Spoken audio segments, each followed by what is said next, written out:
Triple M rocks footy. Now, crossing to the AFL. Go the Giants. Got a U. Having a look at the replay, you're changing your opinion. Look, that's been turned over multiple times. He went down pretty lightly, Sicily, but no need for Florent to come in and push him over. Back to the middle we go. Sydney up by 4 points here at the moment. Out of the middle they go. Clearance comes here from Day. Long ball. Blakey flies 3 high. Free kick. And a free kick going the way of Hawthorn here. I think it'll be Newcombe, will it be? It will be. Looks like it's against Patton. Yep, directly in front, 20 metres out. Jai Newcombe here. They've had some easy shots, Hawthorn. That's the benefit of winning clearance at the SCG. Deep and long, penetrating inside forward 50. And Patton just panicked underneath the pack as it came over the top. Blakey had it all covered, really. Jai Newcombe, best and fairest winner of last year for Hawthorn. 25 metres out, keeps it low, drills the goal. 3 goals apiece here. Add a couple of behinds to those for the Hawks, and that's the difference at the moment. 2 points in favour of Hawthorn. What a year he had last year, Jai Newcombe. 24 votes in the Brownlow. Outstanding for the Hawks last season. Push forward here just as they've got Will Day and a couple around the ball. And the long driving kick from Will Day, an outstanding clearance here at the SCG, put the Swans defensive half under enormous pressure. And Patton was the one who gave the free kick away. Red Z Lending stats, as you were saying, Jude, 6 goals between the two sides tonight. 3 of those have come directly from the centre bounce. 2 for the Hawks, 1 for the Swans.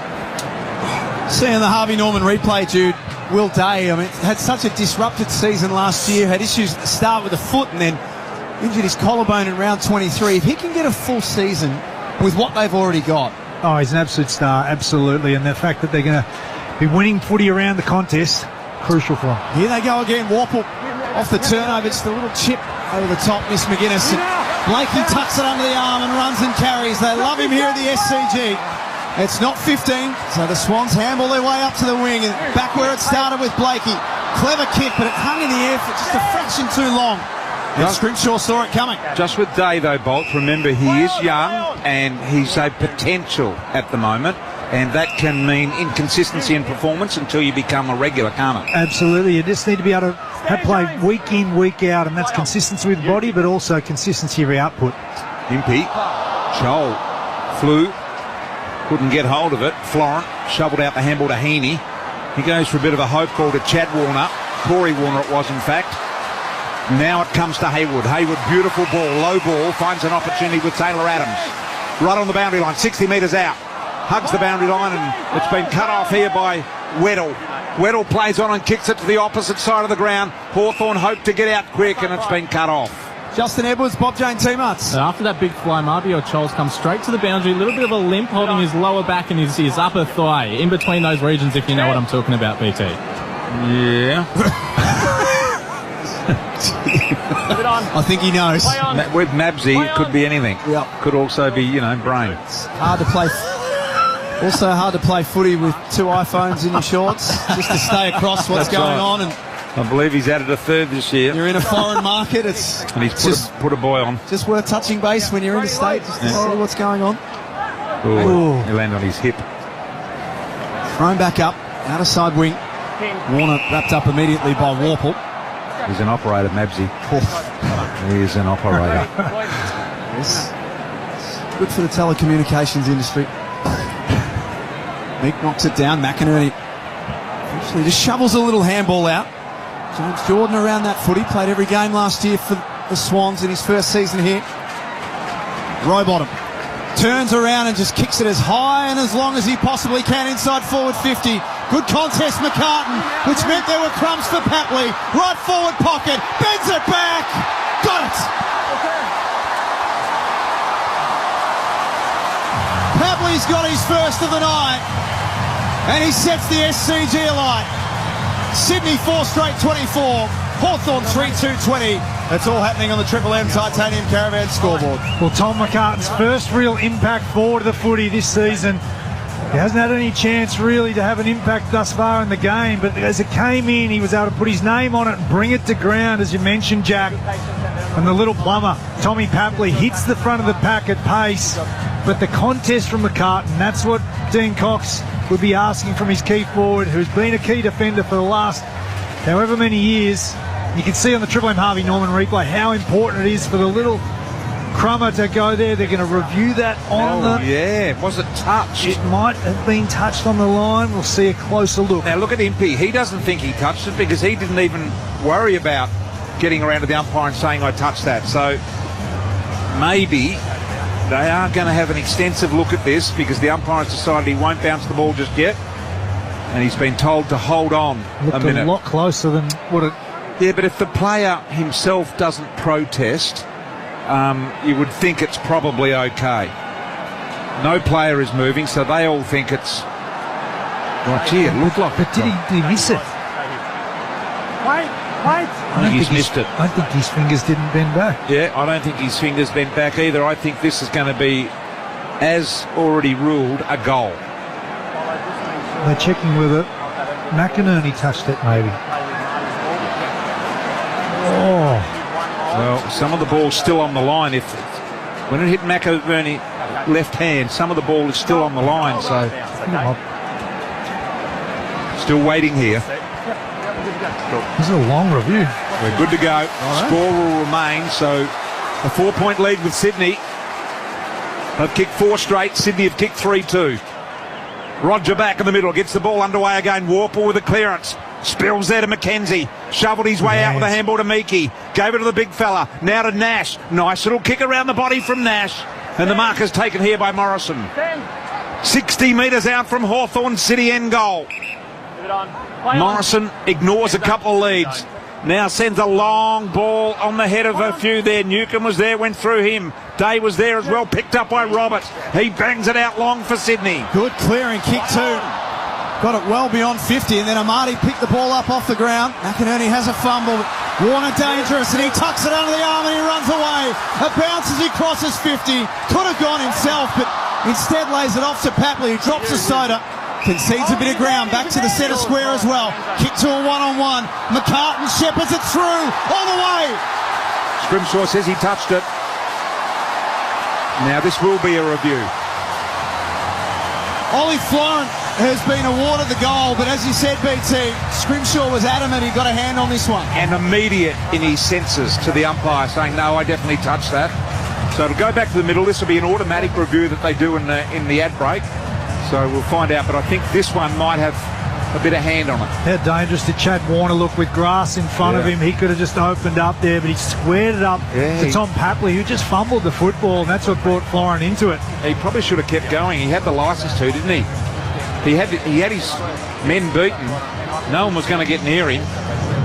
Let's have a look on the replay and see if we can see a hand in this. But Warner was able to get the ball across to Papley. He recovered the ball after fumbling an easy chest mark that was presented lace out. And then Scrimshaw says he got a hand on it. Did he or didn't he? Goal umpire doesn't even give him a peep at it. Scrimshaw says, yes, I did, and we wait again. Simon Meredith, the umpire in the middle, has been told to wait. So they can have a look. This is going to be hard because it's further up the ground and harder for the cameras to catch, I reckon. Back-to-back reviews. Just slowing this game. But it's so intense. This is why, we hear about the quarters going too long. He fisted it, but this is why quarters go long. You have one or two of these. And all of a sudden it's a minute or two longer. Absolutely. So, for all those players saying the quarters need to be shorter, no, they don't. It's the review That's changed direction. From that angle, from behind the goals, the footy changed direction off Scrimshaw's fist. Here's the point, yep.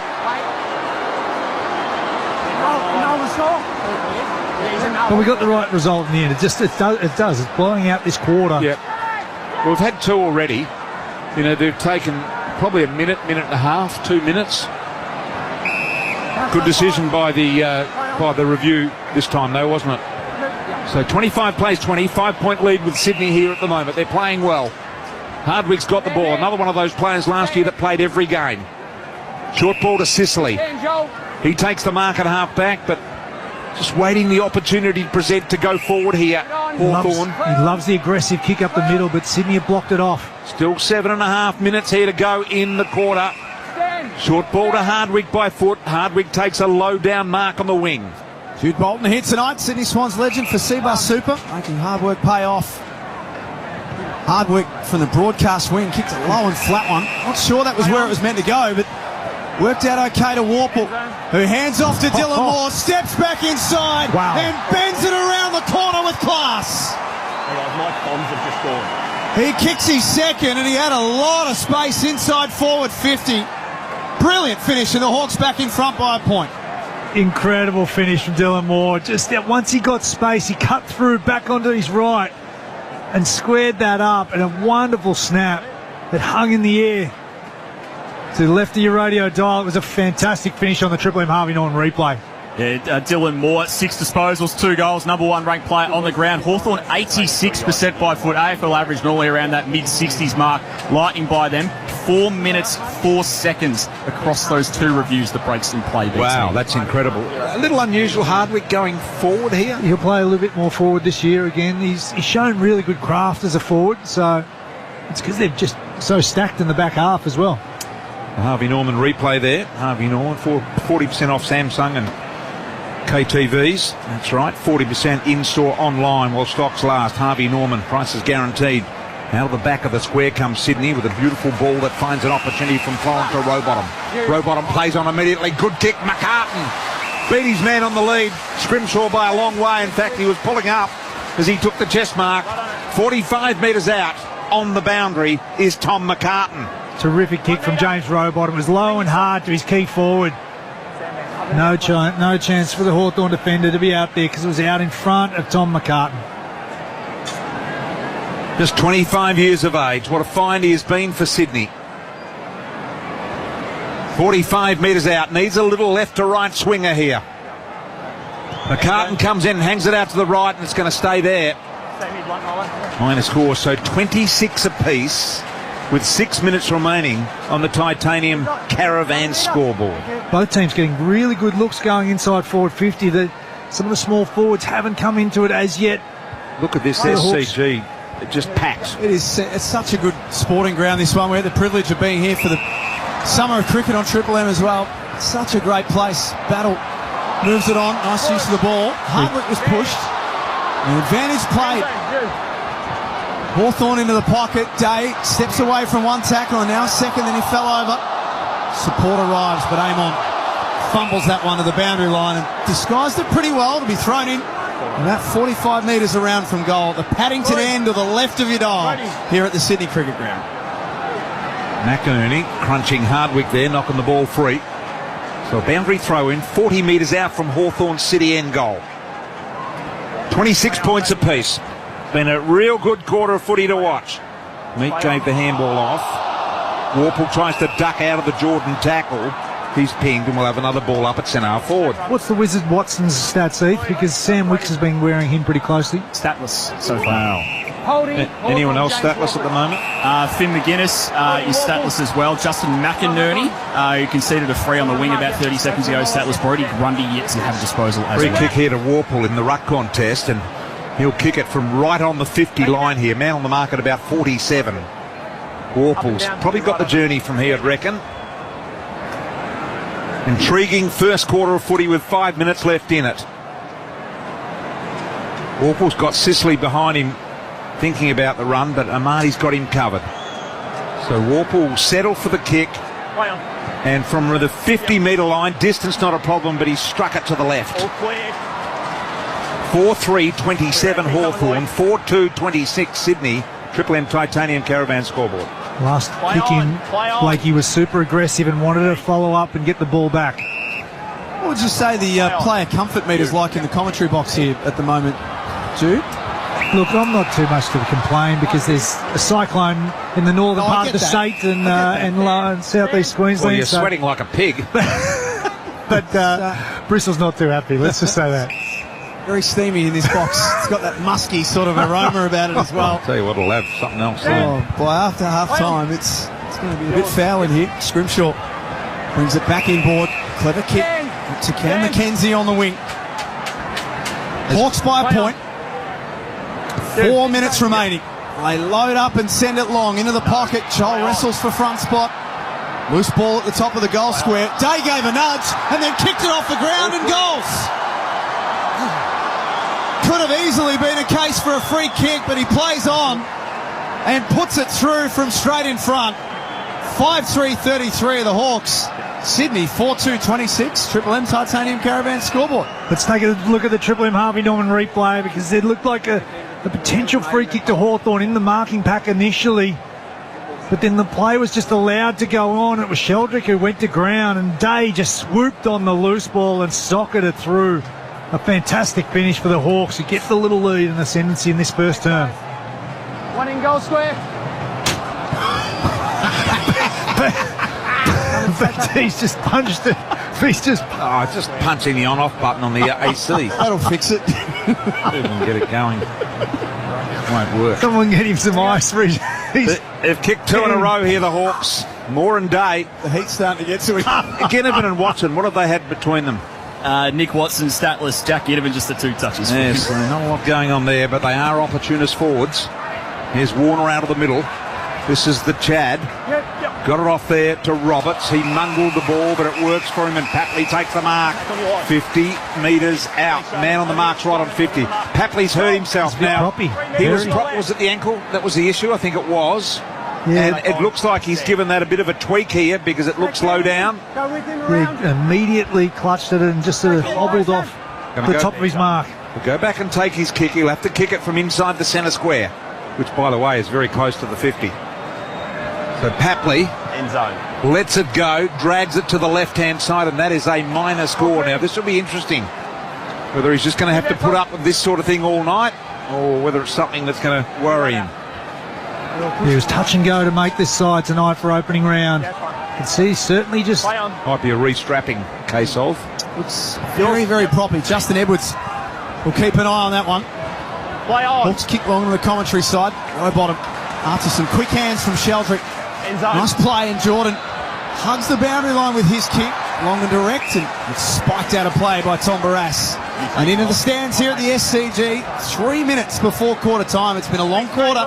5-3-33 the Hawks. Sydney 4-3-27. Jude Bolton for Seabus Super. There's the reason why they brought Tom Barras to the club, just to see that big fist coming across, supporting in the air. Tapley trying to get someone else on the move here with the boundary throw, and that's a sign that he's not running as well as he could. That's his area. He wants the ball every time at every forward stoppage. Yep. Let's see if someone gets him loose this time, and Impey's aware of it, trying to hold him. Now Day has a go, comes down to Papley. Papley will gather here, is driven forward. No free kick, says the umpire. Day sockers it off the ground. Big Mabsy Chol went in with two hands. Strokes it along the ground beautifully. Ran into the wall that was row bottom. Day with an unbelievable hand. Got him out of trouble to Hardwick. To D'Ambrosio. D'Ambrosio with a left foot jagger back inside to Warple. Knocked away by Blakey. Did well. Crunches in Morrison. Caught on the tackle, ball up. Centre wing.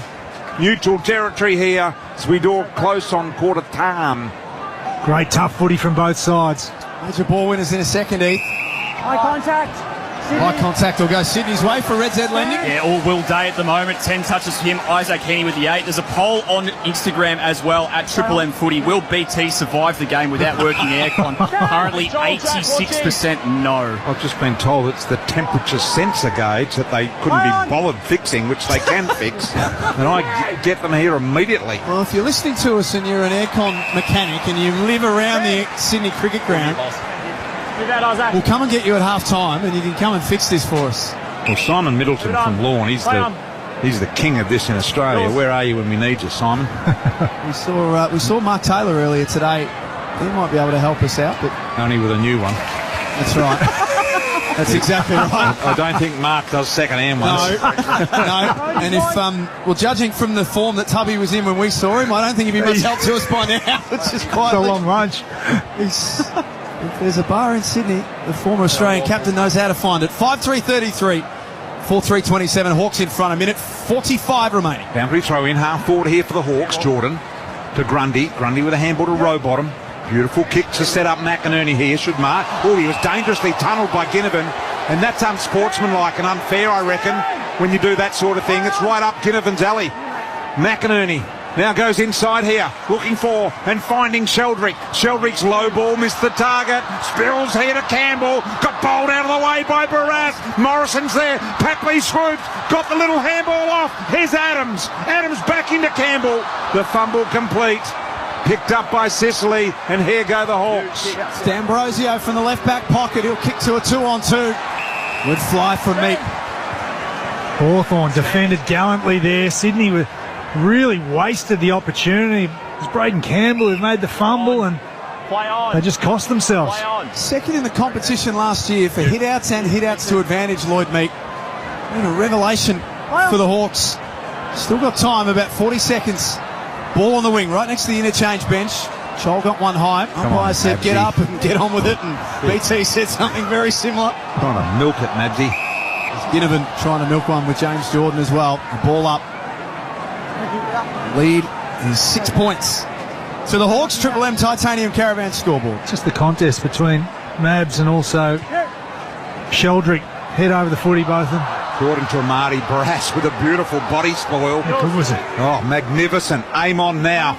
Trying to get Watson. Went straight through his hands. Didn't set up the W with the thumbs. Here's Rampy. Went on the left. Came back on the right and kicks on the left, if you know what I mean. Ball knocked over the line here with a desperate Mackenzie lunge right in front of the Hawthorn bench. And we'll have a boundary throw in. The man on the Hawthorn bench is holding up the sign TNT. Hey. Dynamite. Hey. What does that mean? Blow it up. Blow the quarter up. I don't know. Yeah. Actually, that might make a bit of sense. It might almost make too much sense. But they're about to do that. Quarter time siren is about to sound. What a start to the season this has been. Two teams who like to attack. This has been a whole lot of fun at quarter time. It's Hawthorn 5-3-33 who lead the Swans 4-3-27. You've got Jude, Bolton, Brian Taylor's in ripping nick to start the season. So is Ethan Meldrum and Justin Edwards. And for McDonald's and Ream Hot Water, Friday night footy at the SCG. Triple M Rocks Footy. That quarter, the Titanium Caravans. Stay off-road and off-grid for longer with a luxurious Titanium Caravan. Visit titaniumcaravans.com.au. For McDonald's, Triple M Rocks Footy. the new AFL Happy Meal is here with 18 unique bag clips to collect. Available 10:30am to midnight while stocks last for a limited time only. Triple M's, We have a bus tour. got themselves a bus. Yeah, you want to be on this bus. It's not just any old wheels on the bus go round and round type of bus. We're going to different pubs. We're putting on a cheap bus tour with us and listeners. Ready to go. Oh my God, I'm so excited. Unreal. Can't wait. Triple M's cheap beer bus tour is hitting the road. Get on board weekdays from 6 and win your ticks. Thanks to Keys Limousines. Unique style stretched limousines, hire cars and party buses for every occasion. Chasing some extra legroom and premium seats this footy season? Fans who know best choose Sixt for all their vehicle rental needs. Whether you're looking to make game day travel smoother than a handball or want to give your holiday rental car a luxury touch, we have the right vehicle for you. At Sixt, we'll have you out on the road, not stuck on the sidelines. And das ist good. So travel like a premiership player this season. Book today at sixt.com.au.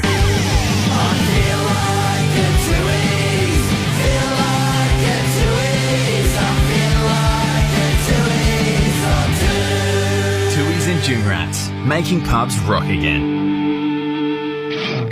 These are Sydney's best buys. Tradies, save up to 25% on your next landscaping job with a Flower Power Trade membership. Apply online at flowerpower.com.au. We deliver everything, everywhere, 7 days a week. Best buys. Looking for a quick and delicious dinner? A sweet, sticky pork stir-fry will have smiles all round the dinner table tonight. Go on, get some pork on your wok. Best buys. Bye-bye. Get the new Samsung Galaxy S25 Ultra at Telstra with the latest Galaxy AI. Create, have fun and feel smarter together with Australia's best mobile network. Welcome, my friends. I am your local guide to the Bazaar of Casablanca. Welcome to my kitchen. I cook for you. My gnocchi. Welcome to the Hotel Dubrovnik Palace. Your luggage is already in your room and an aperitif is waiting. Welcome to Premium Touring. Insight Vacations offers small group tour options, delivering carefully curated experiences, dining with locals, and high-end stays. Book yours at insightvacations.com or contact your local travel agent. It's JB Hi-Fi's TV clear out with prices crunched. Look over $1,500 smashed off a Samsung 55-inch OLED phone now for $1,788. And a Samsung 75-inch crunched to $1,195. That's $600 off. Absolute madness. JB, you've done it again. We are Triple M Footy. Thanks to the reliable Mitsubishi Triton, nothing can frighten a Triton. Oh, it's a clinic. It's an exhibition of their brilliant best. Built tough for Aussie conditions. When it comes to water heating, ask your plumber to install a ream. What about the precision? That's unbelievable. Beacon Trade. Let's make life work. Oh, my God. Oh, my God. That is sensational.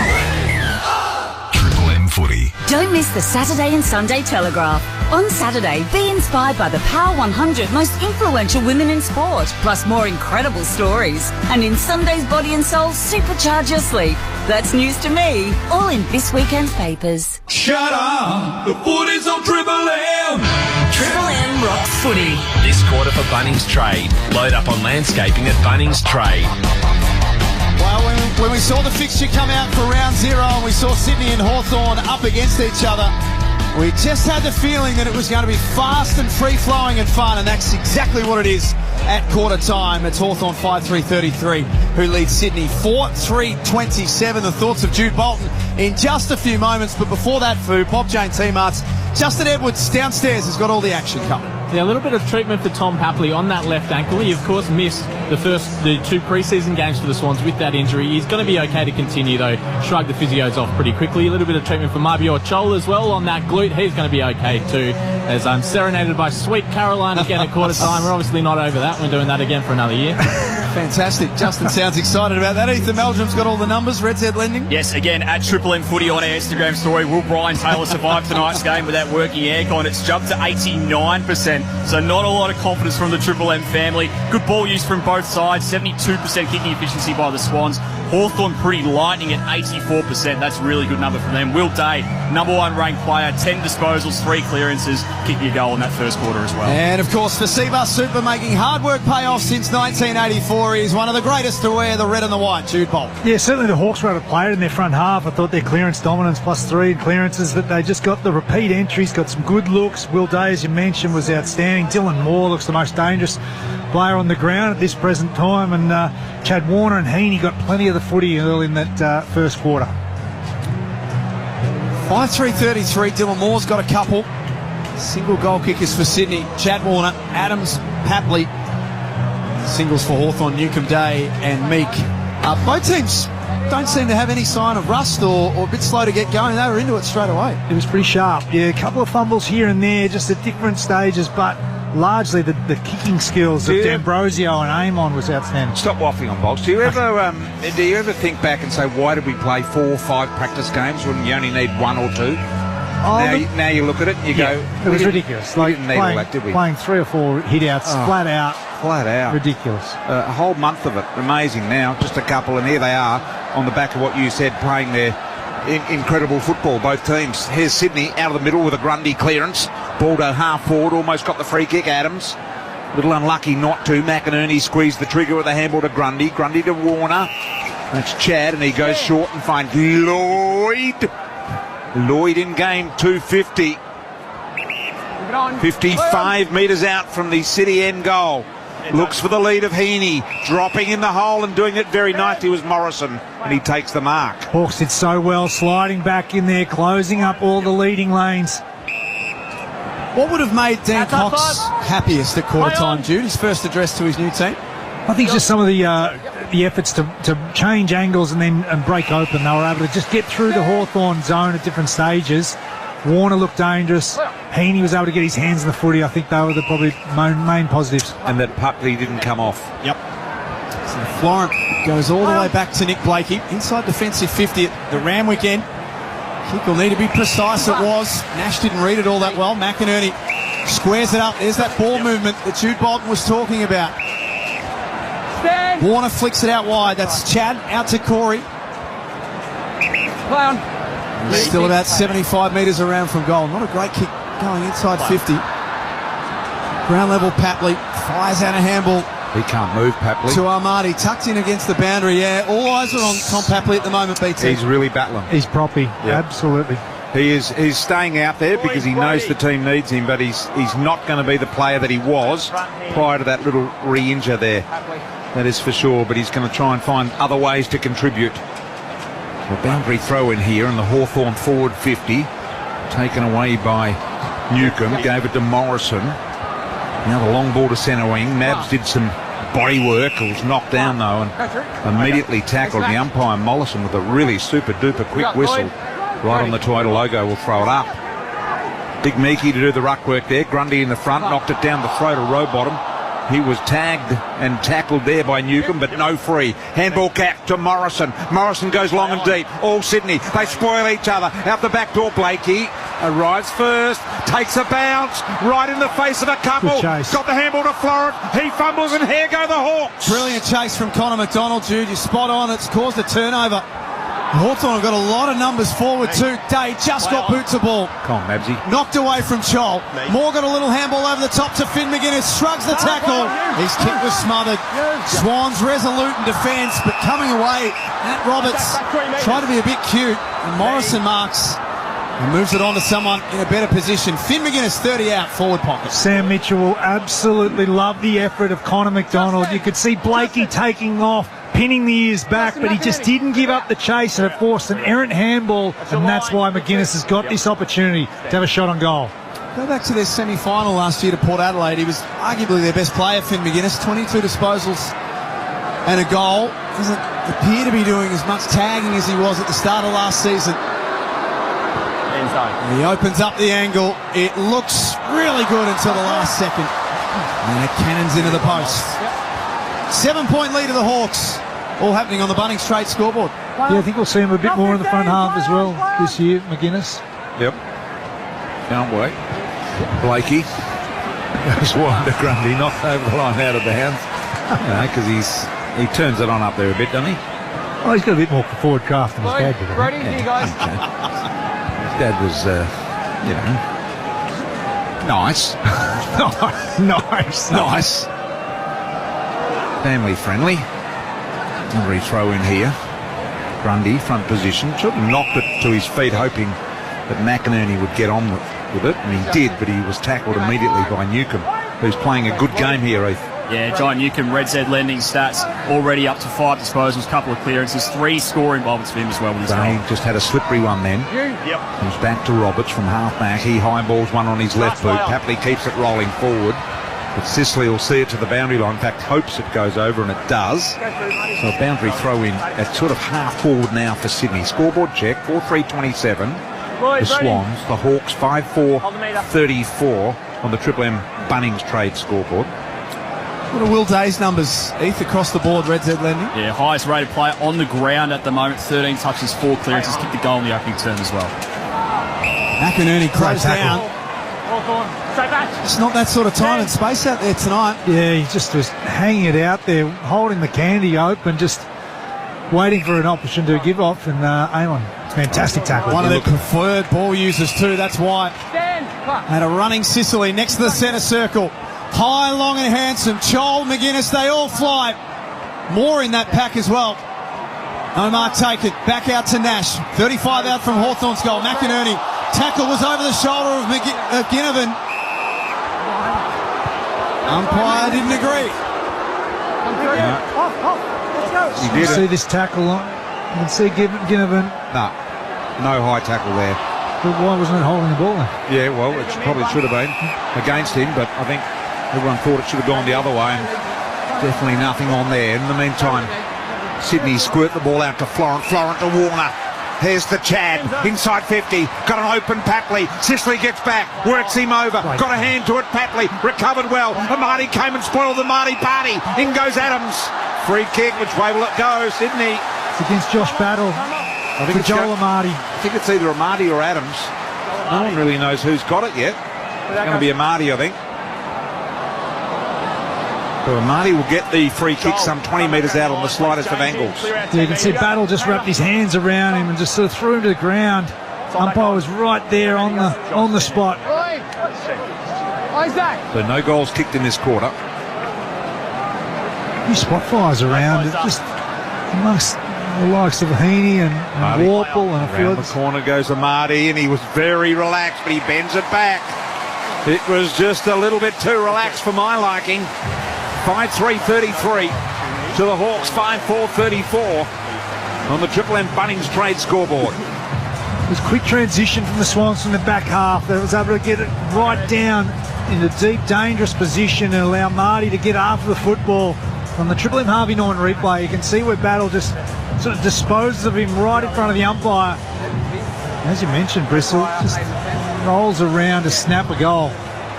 We might have had a little change in situation here. Jeez. Got a bloody fan. Thank Christ for that.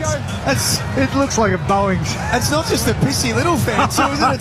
That's a big one. It's a massive fan, and we need that on. Don't take it away. That's industrial size one. Nice work from the AFL. When you know people, that's what can happen. Hopefully we can just sort of move the scent that's in this box as well and move it out the door. It's going to blow all our paperwork out on the SCB. A point the difference. Hawthorn in front for McDonald's and Ream Hot Water. Triple M Rocks footy. Heaney hacked it out of the air as the ball was on the ground. Got to centre half forward. Sicily had a couple of bites of the cherry, didn't mark. Adams went crashing through. 75 out from goal. He kicks to a one-on-one.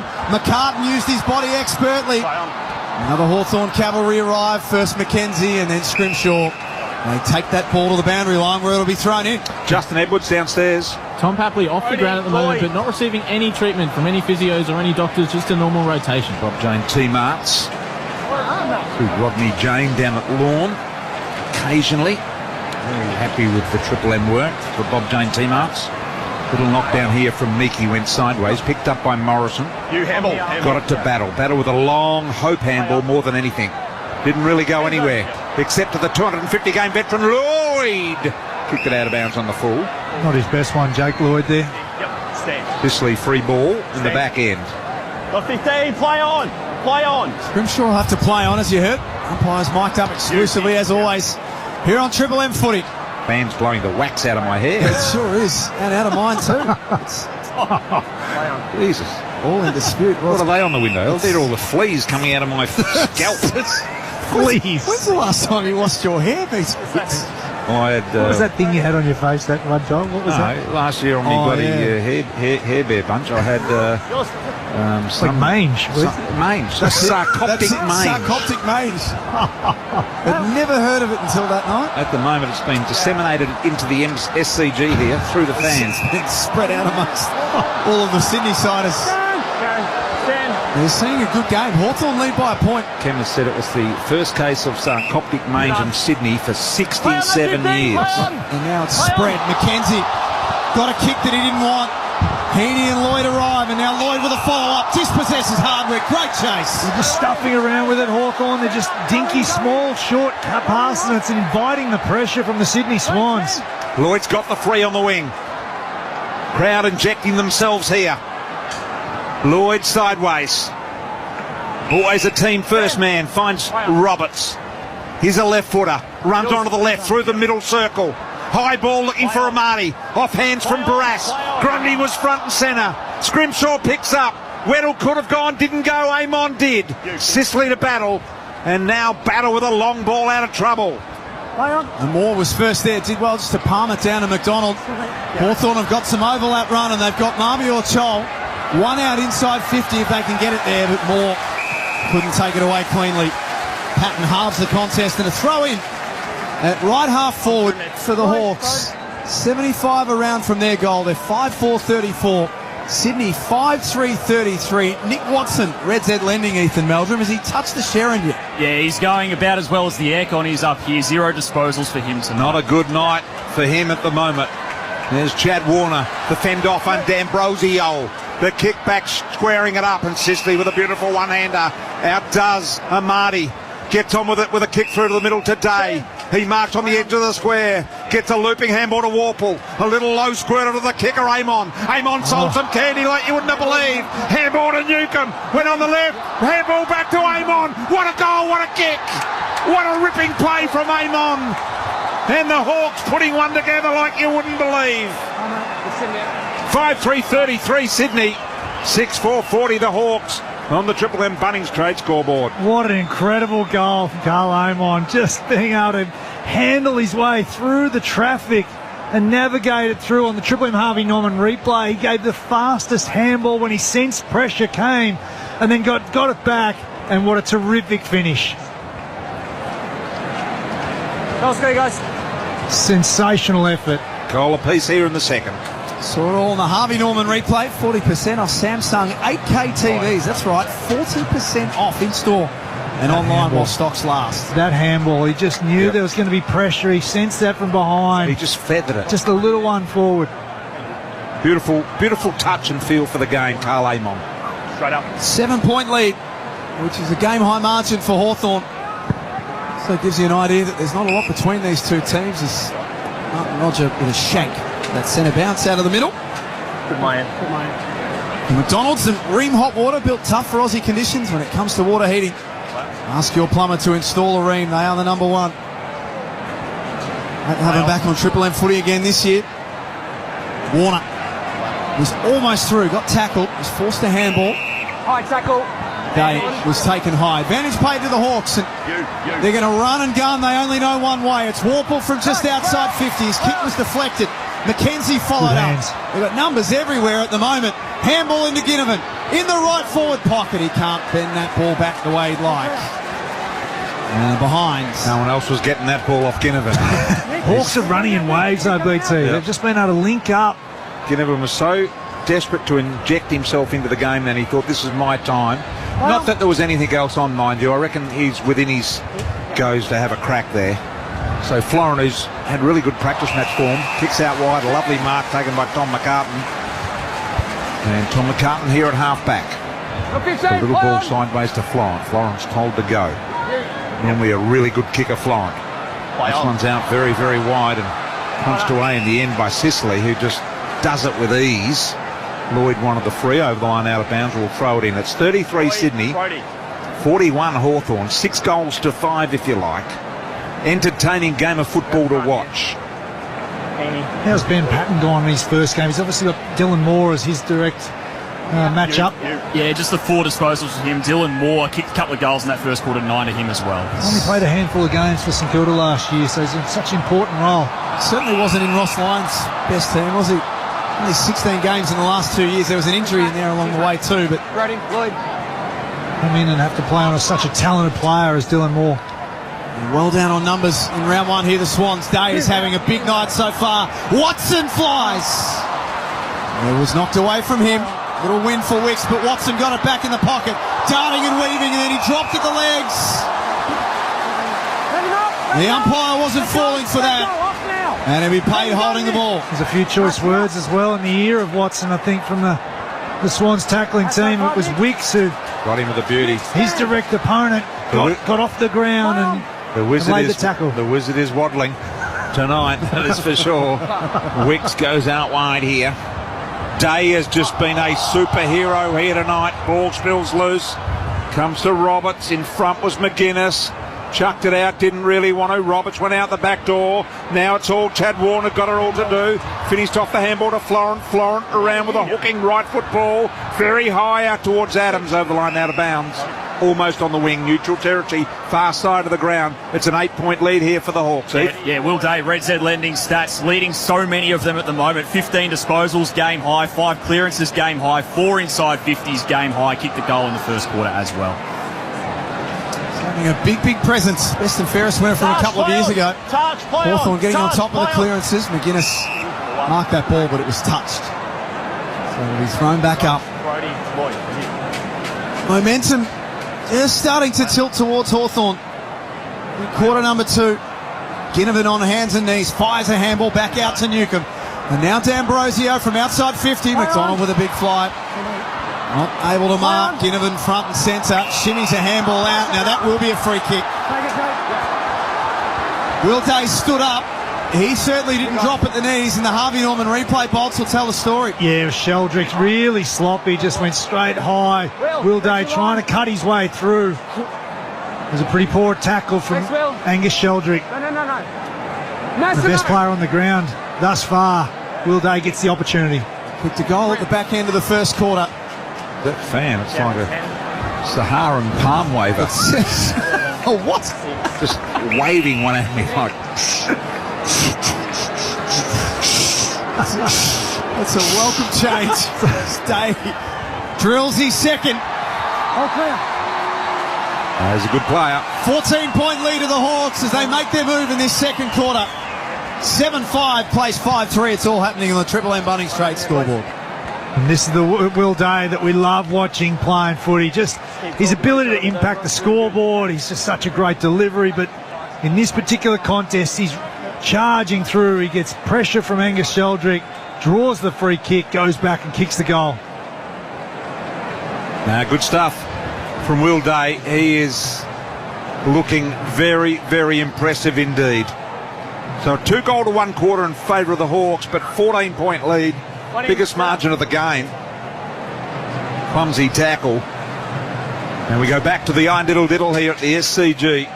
Fans are rather quiet at the moment. Except for this one. Yeah. The Saharan palm. The Saharan palm waver. It's like your leaf blower that you go around on the...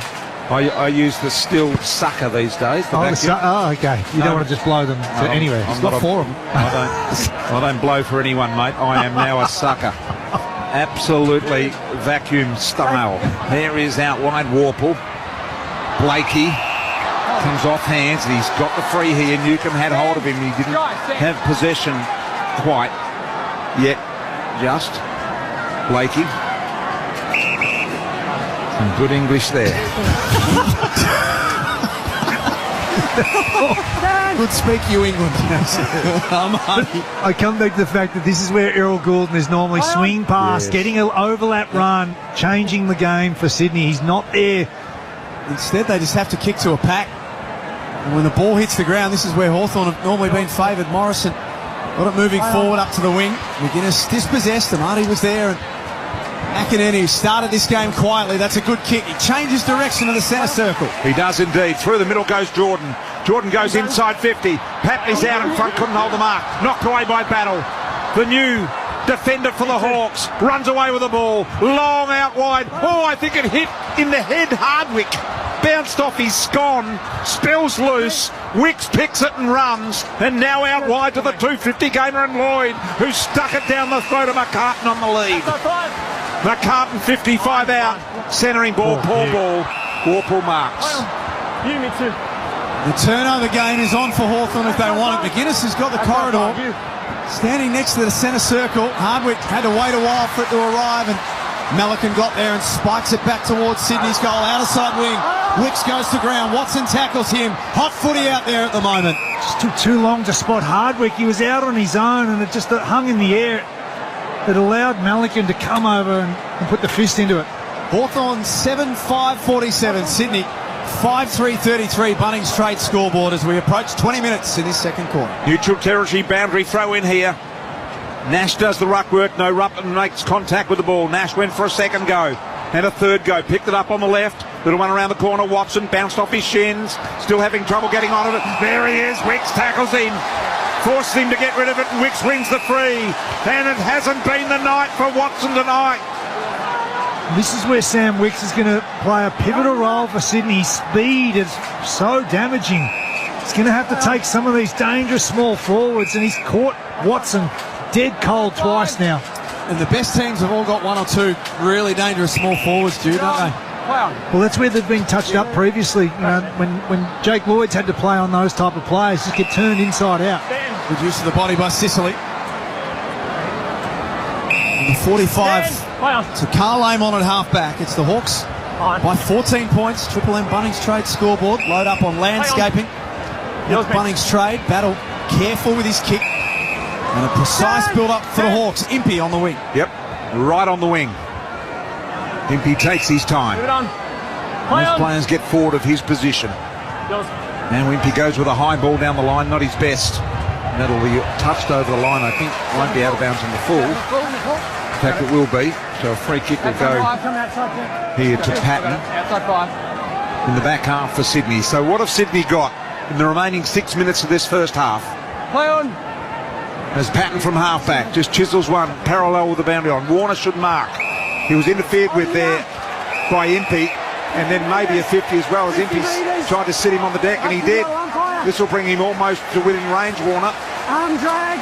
Anything from about 60 out, particularly here at the SCG, that's target practice for Chad Warner. Back on, stand. Man on the mark will stand 53 metres around from goal. He can get a run up at this, and he can kick the distance. He did that.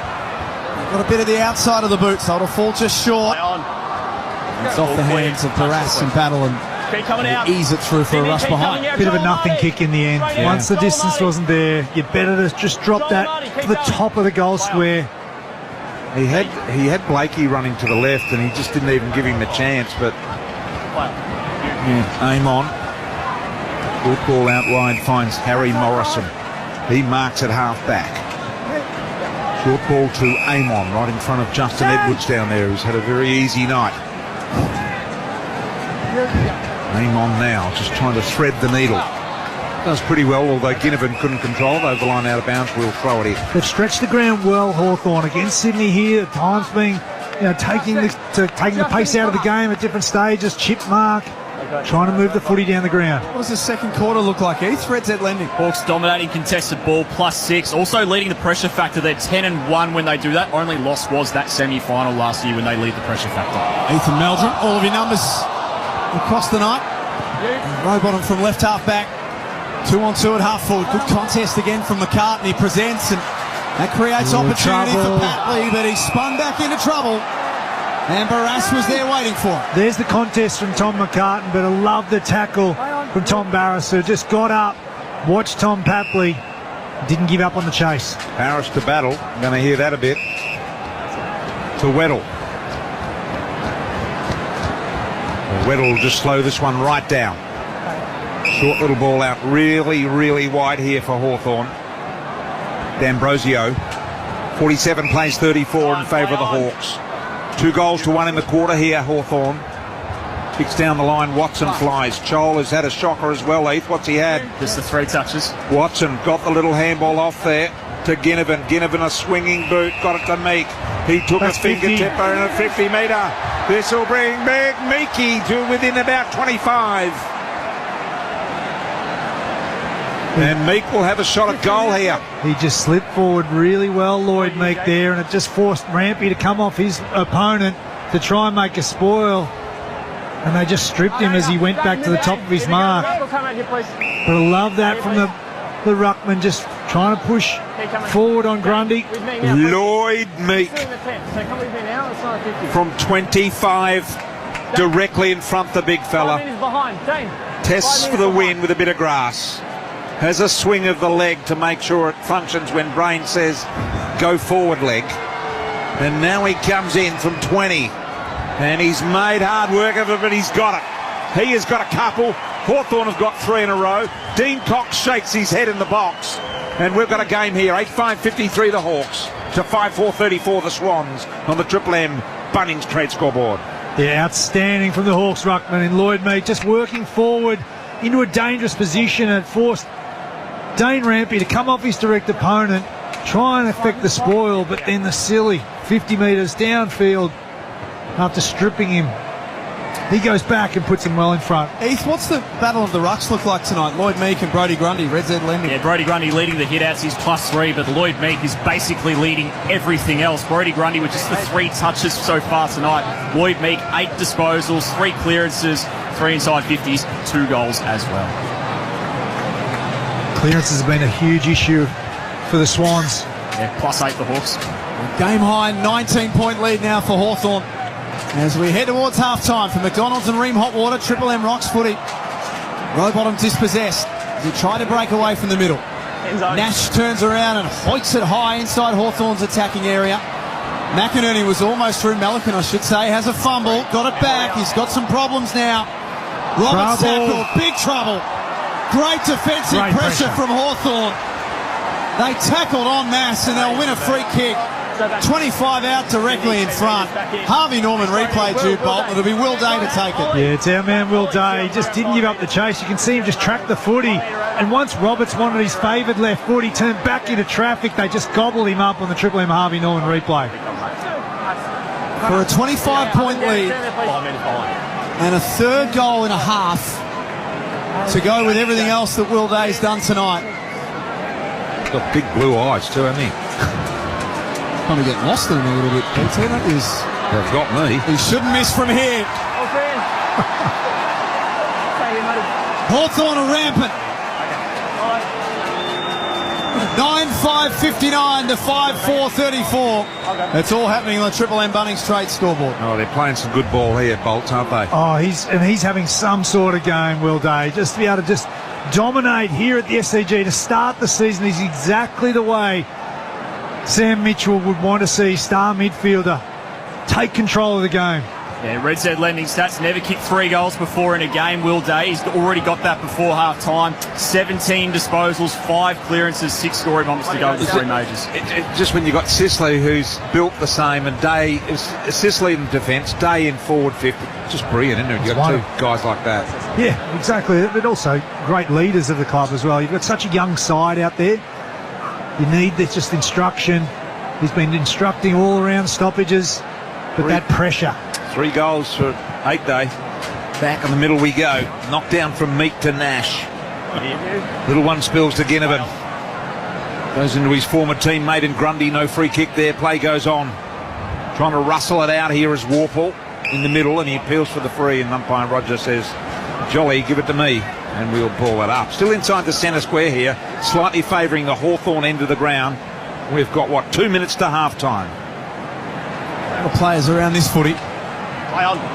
Centre square, Warple had it and lost it. Lloyd's kick was smothered. Hawks have been so switched on defensively. A rare opportunity for Sydney to head forward. McCartan had it knocked away from him. Adams with the extra handball to Rowbottom. He kicks around the corner for a desperately needed goal. Sydney's second of the turn. Rowbottom's first of the night. He brings it back to a 19-point lead on the Triple M Bunnings trade scoreboard. Such an important goal for Sydney. Even brings the crowd into the game. It was incredibly silent here at the SCG because the Hawks have dominated the first half, but just against the run of play, they were to get that forward. Another strong contest on the Triple M Harvey Norman replay from Tom McCartan, who came out hard, tried to get those dukes to it, brings it to ground, a soft drop. It finishes with Rowbottom and a great snap.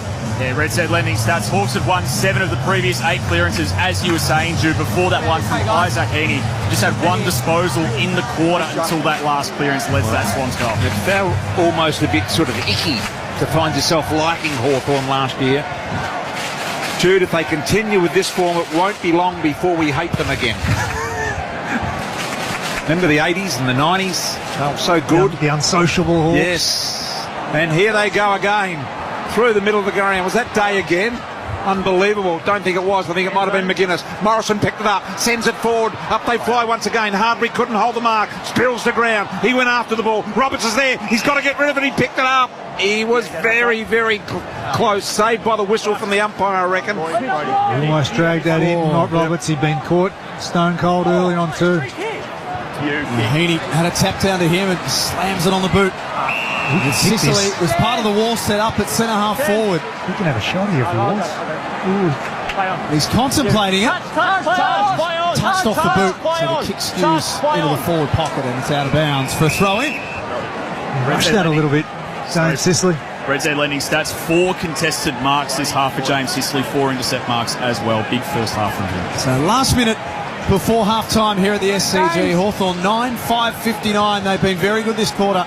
Sydney 6-4-40, Triple M Bunnings straight scoreboard. Boundary throw in, Hawthorn forward end of the ground. Grundy's there, Meek there as well. Big Mabsy, Joel, he's in a lazy old strolling moody in a night. Had the ball stripped away and we'll have another ball up top of the goal square. 45 seconds here. Hawthorn have it 12 metres from their goal line.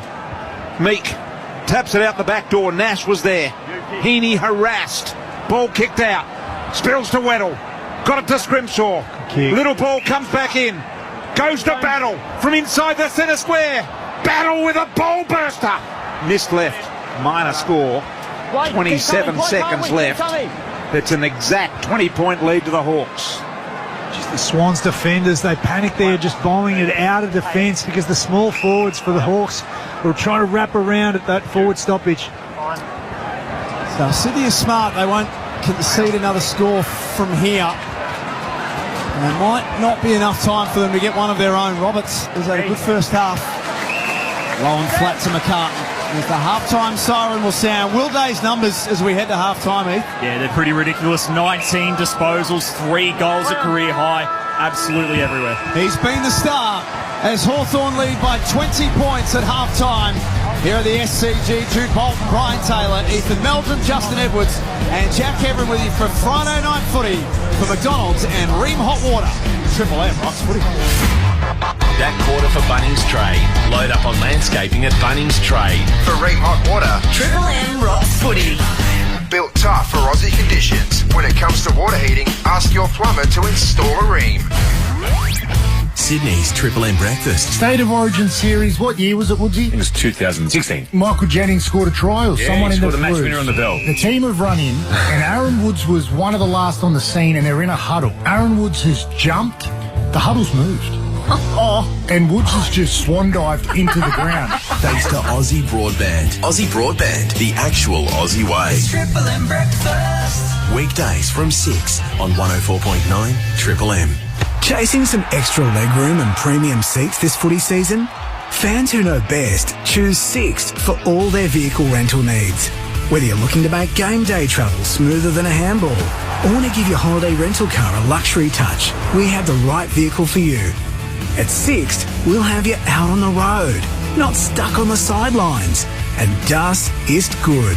So travel like a premiership player this season.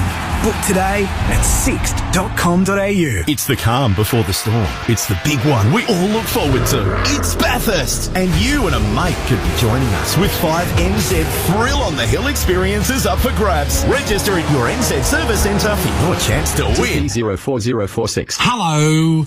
Frank Walker from National Tiles. The famous National Tiles Spend and Save is on now. Spend $4,000 and we'll only charge you $2,750. Spend $2,000 and we'll only charge you $1,450. Or spend $1,000 and we'll only charge you $750. Yes, the more you spend, the more you save at the National Tiles famous Spend and Save. But you'll have to be quick. So rush into a National Tiles store near you or go online at nationaltiles.com.au now and save. At Officeworks, we won't be beaten on price.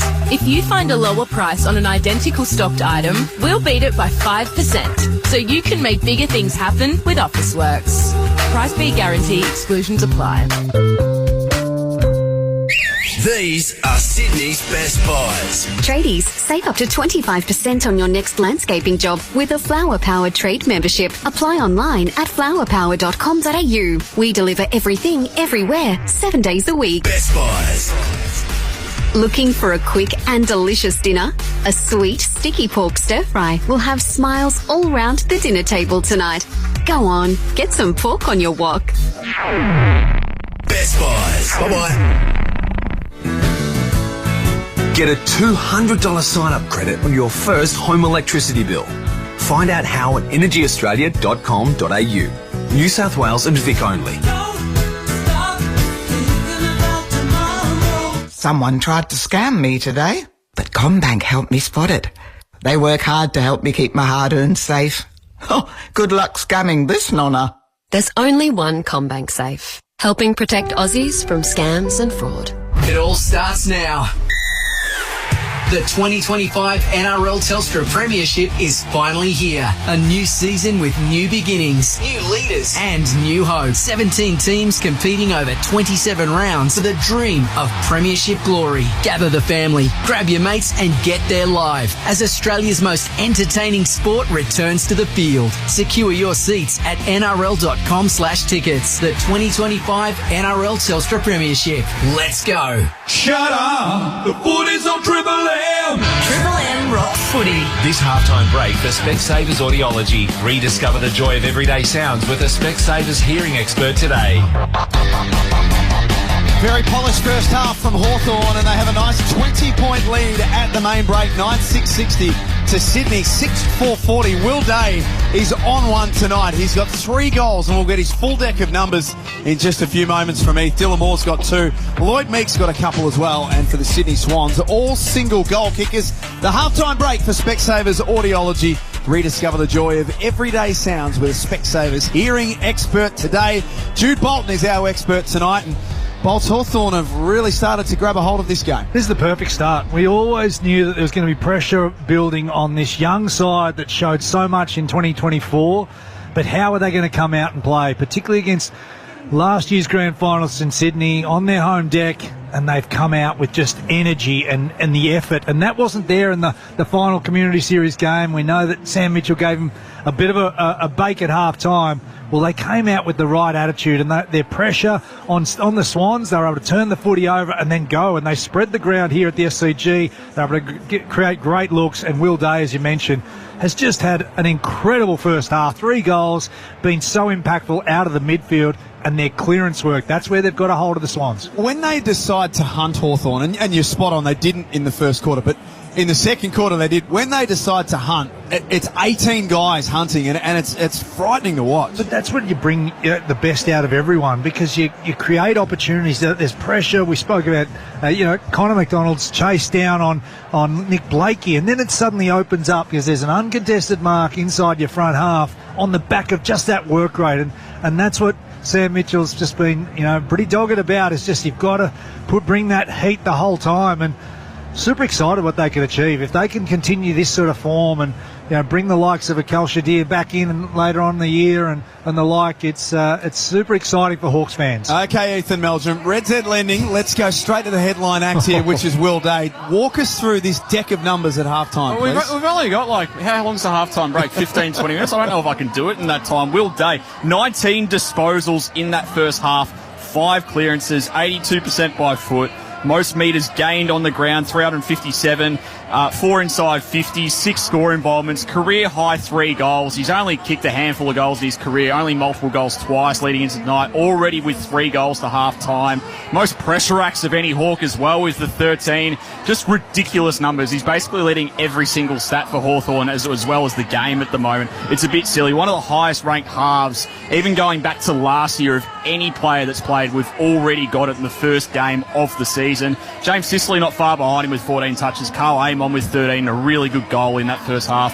Matt Roberts 13 off half back. Chad Warner with 13 and a goal in that first half. Just a couple of KPIs for both sides. They're both dominant, or were dominant last year when they lead the pressure factor. Hawks were 10-1 with 1 loss by 3 points, the semi-final last year. Swans won about 90% of their games. They went 14-2 when they led the pressure factor. Hawks cranked it up to 206 in that second quarter. AFL average is 180. That's about where the Swans were at in that second term. Huge stat for both sides. Really says a lot about where they're at, and Hawthorn dominated that second term. Let's get to our halftime Amy Clanger Bolts. There's nearly another one. Put that one in for next week. When clangers happen, of course, lucky you're with Amy. Now, big win for Triple M footy this year to have the best caller in the business, Brian Taylor, here every single Friday night across this season. We're blessed, aren't we? We are absolutely blessed, and he is going to rocket to the top with us. But I was very excited personally to work with him this year and call with him every Friday night. I had a really nice intro for him and for you, and I sit there and I'm ready to go with BT, and then this happened. Put your trust in the experts in air.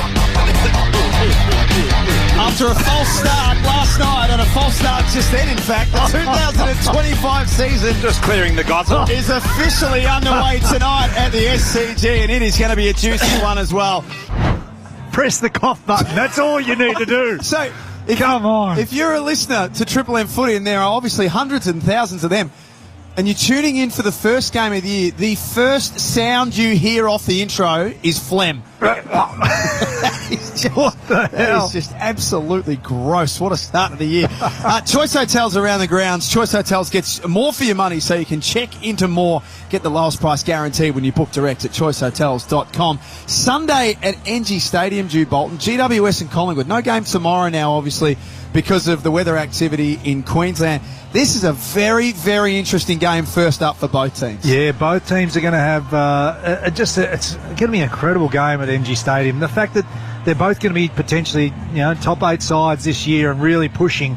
A couple of key injuries for both sides, but excited to see what that is going to behold because, Collingwood come up and they don't like travelling. They don't have to travel that often, but this is a chance to really set it a go. You seem very bullish on Collingwood. I am. No, I think that ran into Mick Malthouse out in the corners out here and just I said, your old guys are just they're going to play well this year.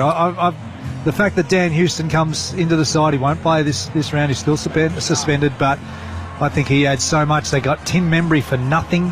St Kilda give him away, and he's a chance of kicking 30, 40 goals with the delivery from Dacos and the like.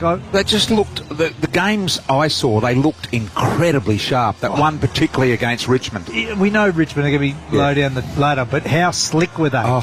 Unbelievable. And quick. And vice versa. The thing for me is they've got their 3 big talls, all McStay, Myercheck and Membry. They're all playing in the same team. Watch out. Wonderful. Because they've already got the smalls. It may end up being, I know they're in a different path right now, St Kilda, but it may end up being one of the biggest mysteries of this year is why they let Tim Membry go for free at the end of last year. Kicked 30 last year. He looks fit, he looks healthy, he looks engaged, and that Collingwood team looked very, very sharp last week. You can only suggest that there's something there that wasn't making him happy. Yeah, and I think they've got a couple of kids that they wanted to get into that forward line as well. But great pick up for Collingwood. Half-time here at the SCG. The lead is 20 points to Hawthorn, 9-6-60 to 6-4-40. Probably sense that our mood's improved as well. We got a fan halfway through the second quarter. Conditions have improved. Much cooler in the box. Player comfort meter is much better for us as well. It's the halftime break. The Specsavers Audiology. Rediscover the joy of everyday sounds with a Specsavers hearing expert today. Plenty more to come for McDonald's and Ream Hot Water. Triple M Rocks Footy.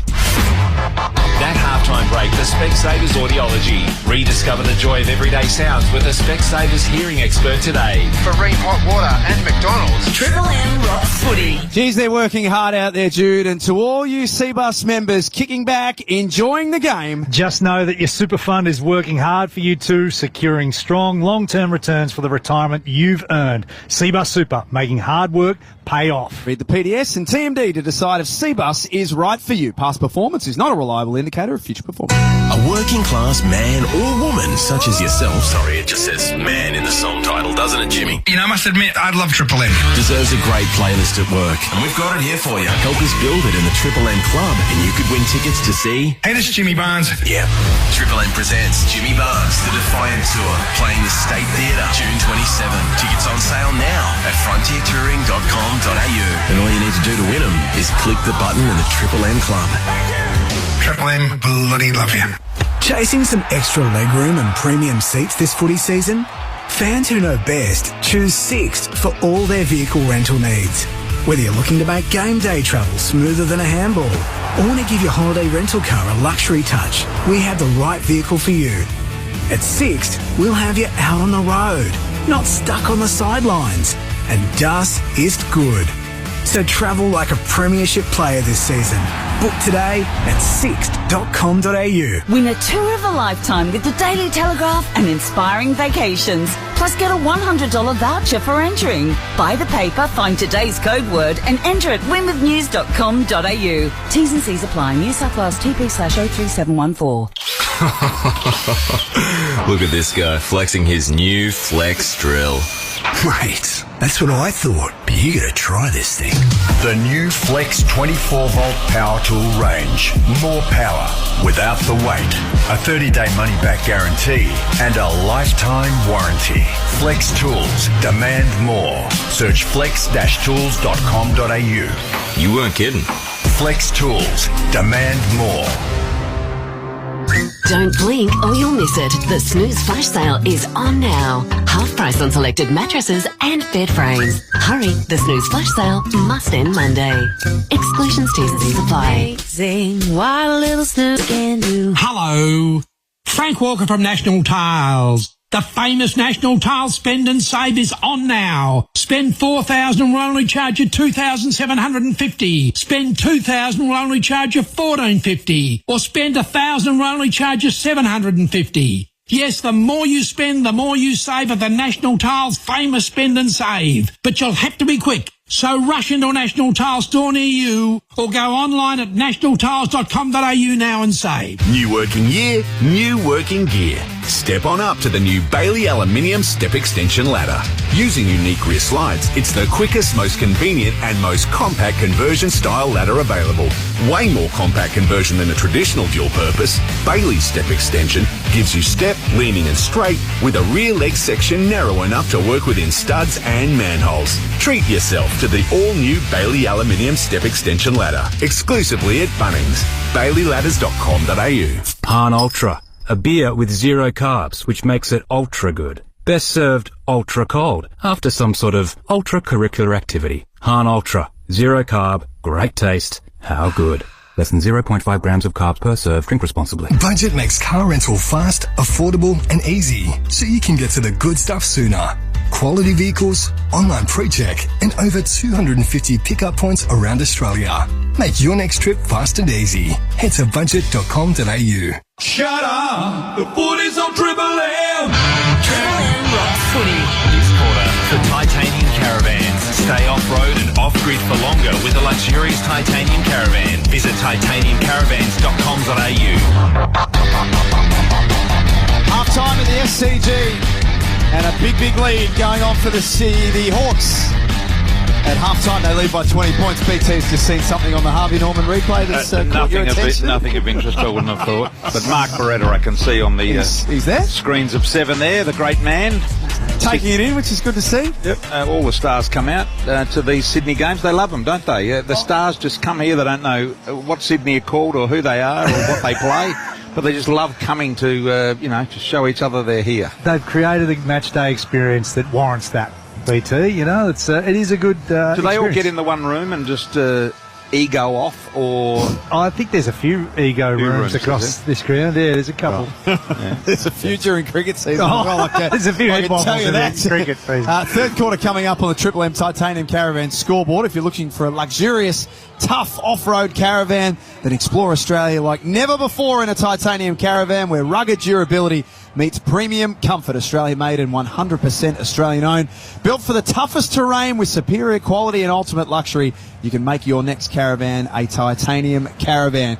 What would be concerning Dean Cox the most at halftime, you two? I think just being opened up in transition and turnover. I'm interested to know from Heath what the scores from turnover are, because when Sydney lose that differential, they lose 88% of the games last year. They get touched up. I'm interested to know what they're at. Yeah, right now at half-time, Hawthorn 4 goals, 3-27. Sydney just the 1-2-8, so plus 19 points by the Hawks. Sydney as well, only one intercept mark to half-time. AFL teams only average around 15-16 a game. And Sydney were the number one scores from turnover team, so that'd be an area of concern. Not only are we not hurting the opposition, but they're getting hurt on the other way. Justin Edwards for Bob Jane T-Marts. Yeah, potentially some big news down here. Sam Frost, who was the Hawthorn sub, has got the shirt off. He's out in the Guernsey warming up, and I cannot see James Warple. Just in the last 20 or 30 seconds of that second quarter, he was in conversations with the doctors. Appeared to be a right ankle, something in the lower right leg. Has not returned from the rooms, and Sam Frost has the Guernsey off.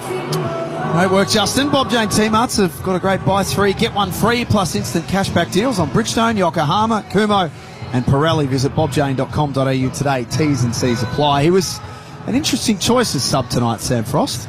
Well, you wonder whether it was just around the chemistry in the back half, potentially, but it stood up. The back half for Hawks has been outstanding, with the likes of Sicily's intercept marking, but Battle's been terrific, and Barris has been wonderful as well. So the chemistry, which we thought might take a little bit of time, is looking really strong. Heath, go to the other end of the page for Red Z Lending, loans for the self-employed, redzed.com. Who needs to lift in this third quarter? Yeah, for both sides. We've been harping on about Nick Watson all night. Sam Wicks has shut him down and he's moved down back, just the 1 disposal. Connor McDonald just the 3. Marbior Child just 1 more disposal than Phone's own with 3 touches. Will Hayward on the other end of the page for Sydney. Just 1 touch for him. 3 disposals to Braden Campbell, Brodie Grundy, Corey Warner as well. Oh, there we go. There's the other face in the crowd we just worked out. That's Sporty Spice, BT. For the Spice Girls. Oh, is it? In the middle there, Mel C. I can honestly say, I thought I had a feel of the Spice Girls and what they look like. I've never seen that girl in my life. I've seen every other Spice Girl and I could pick them a mile off, but that one, she must have been backstage or something. Sporty was one of the key ones. A couple of touch-ups along the way. A bit of enhancement. She did look glamorous. Everyone's doing it these days. She did look glamorous. Looked fantastic. So the sub, she had to be someone. as Justin Edwards has We've all confirmed. gone downhill. We've all gone downhill. Dramatically. Sam Frost in. James Warple's night is over. Justin, let's just walk through that one more time. Yeah, it's an ankle for James Warple, so confirmation that the sub has been made at half-time. Sam Frost into the game, James Warple out with an ankle injury. So a 20-point lead to the Hawks. Sydney have won 6 of the last 8 games between these two teams, but Hawthorn in that second quarter were playing like winners. Big crowd here at the SCG, opening round. And of course on Sunday it'll be the Giants and Collingwood at NG Stadium. But it's Hawthorn who lead as we start this third quarter. James Jordan has gone to Will Day. In the middle of the ground, both playing on ball. Umpire taking a while to get going here. Brendan Hosking eventually bounces it right in the middle with a solid bounce as well. Grundy with a solid spoil down the throat of Day. Little left foot wraparound kick was nice, and a throw I thought came to Nash, and Nash was immediately caught by Heaney. And that was a P whistle that's done it's had its go. It's been spun around in that Hoskins whistle for a long time, and it's completely fractured. And D'Ambrosio has now got a chipping ball. Big Mabsy, the goal square punched away from the Pelican. Up they fly, no winner in the air. And Mabsy, just not his night. That was his ball then. He just needed to put his name on it, get his knee up, protect the space. But Melican was able to come back, close the gap and get the fist into it. 3 touches for Mabior Chol. Will Day, first disposal of the third quarter with that centre clearance up to 20 for the game. Was it you telling me last year how long a whistle lasts normally for umpires, BT? I thought it was. Yeah, I've forgotten the name of them and how long they last. But it was, yes. When there's obscure things like that, I generally learn them from you. I did a whistle investigation. From the kick-in. But you don't know how long they last, like it's roughly? I have got it written down in my history books here, so go ahead and keep going and I'll find it for you. Okay. 9-7 to 6-4. Triple M Titanium Caravan scoreboard as BT looks for that zinger. Heaney, handball back into traffic. Day just continues to be wherever the ball is. That time he can't get the handball away. But he's still drawing the football. That movement through stoppage, it gravitates the foot, he finds you. You can see how the Swans are trying to put the bodywork into them. Meek has been all over Grundy in the first half. Continues that win with a knockdown. D'Ambrosio from left half forward kicks a flat, deliberate ball. Chol had it fall into his lap. Laconic as always, he marks 30 out directly in front. But he did the early bodywork, Jack, and that was what just created enough separation. As we just see the hands, the quick hands from the Hawks, able to get it to their good ball user in D'Ambrosio. He puts it to a dangerous position, and then the bodywork on Melican. He just was able to just separate, put the hip and shoulder into Melican, and Chol comes back to the flight of the footy. 37 goals, 21 last year for Mabior Chol. He lopes in just a couple of steps. That's all that's needed. 27 points is Hawthorn's lead. They look good tonight. 10-7 to 6-4 on the Triple M Titanium Caravan scoreboard. This has been a stunning display from Hawthorn, just to step it up in the third term after a wonderful first half. Day got the first clearance, they get it forward, they're playing it again in their front half and just being able to lock it in there. Just love the hands on the Triple M Harvey Norman replay to be able to get out of congestion, get feedback, give it to D'Ambrosio on his favourite left, and he's always going to find a target. Look at Mabsy with that big sway back. He just loves it, and he just rocks around at his pace, and his pace is often good enough to get it done.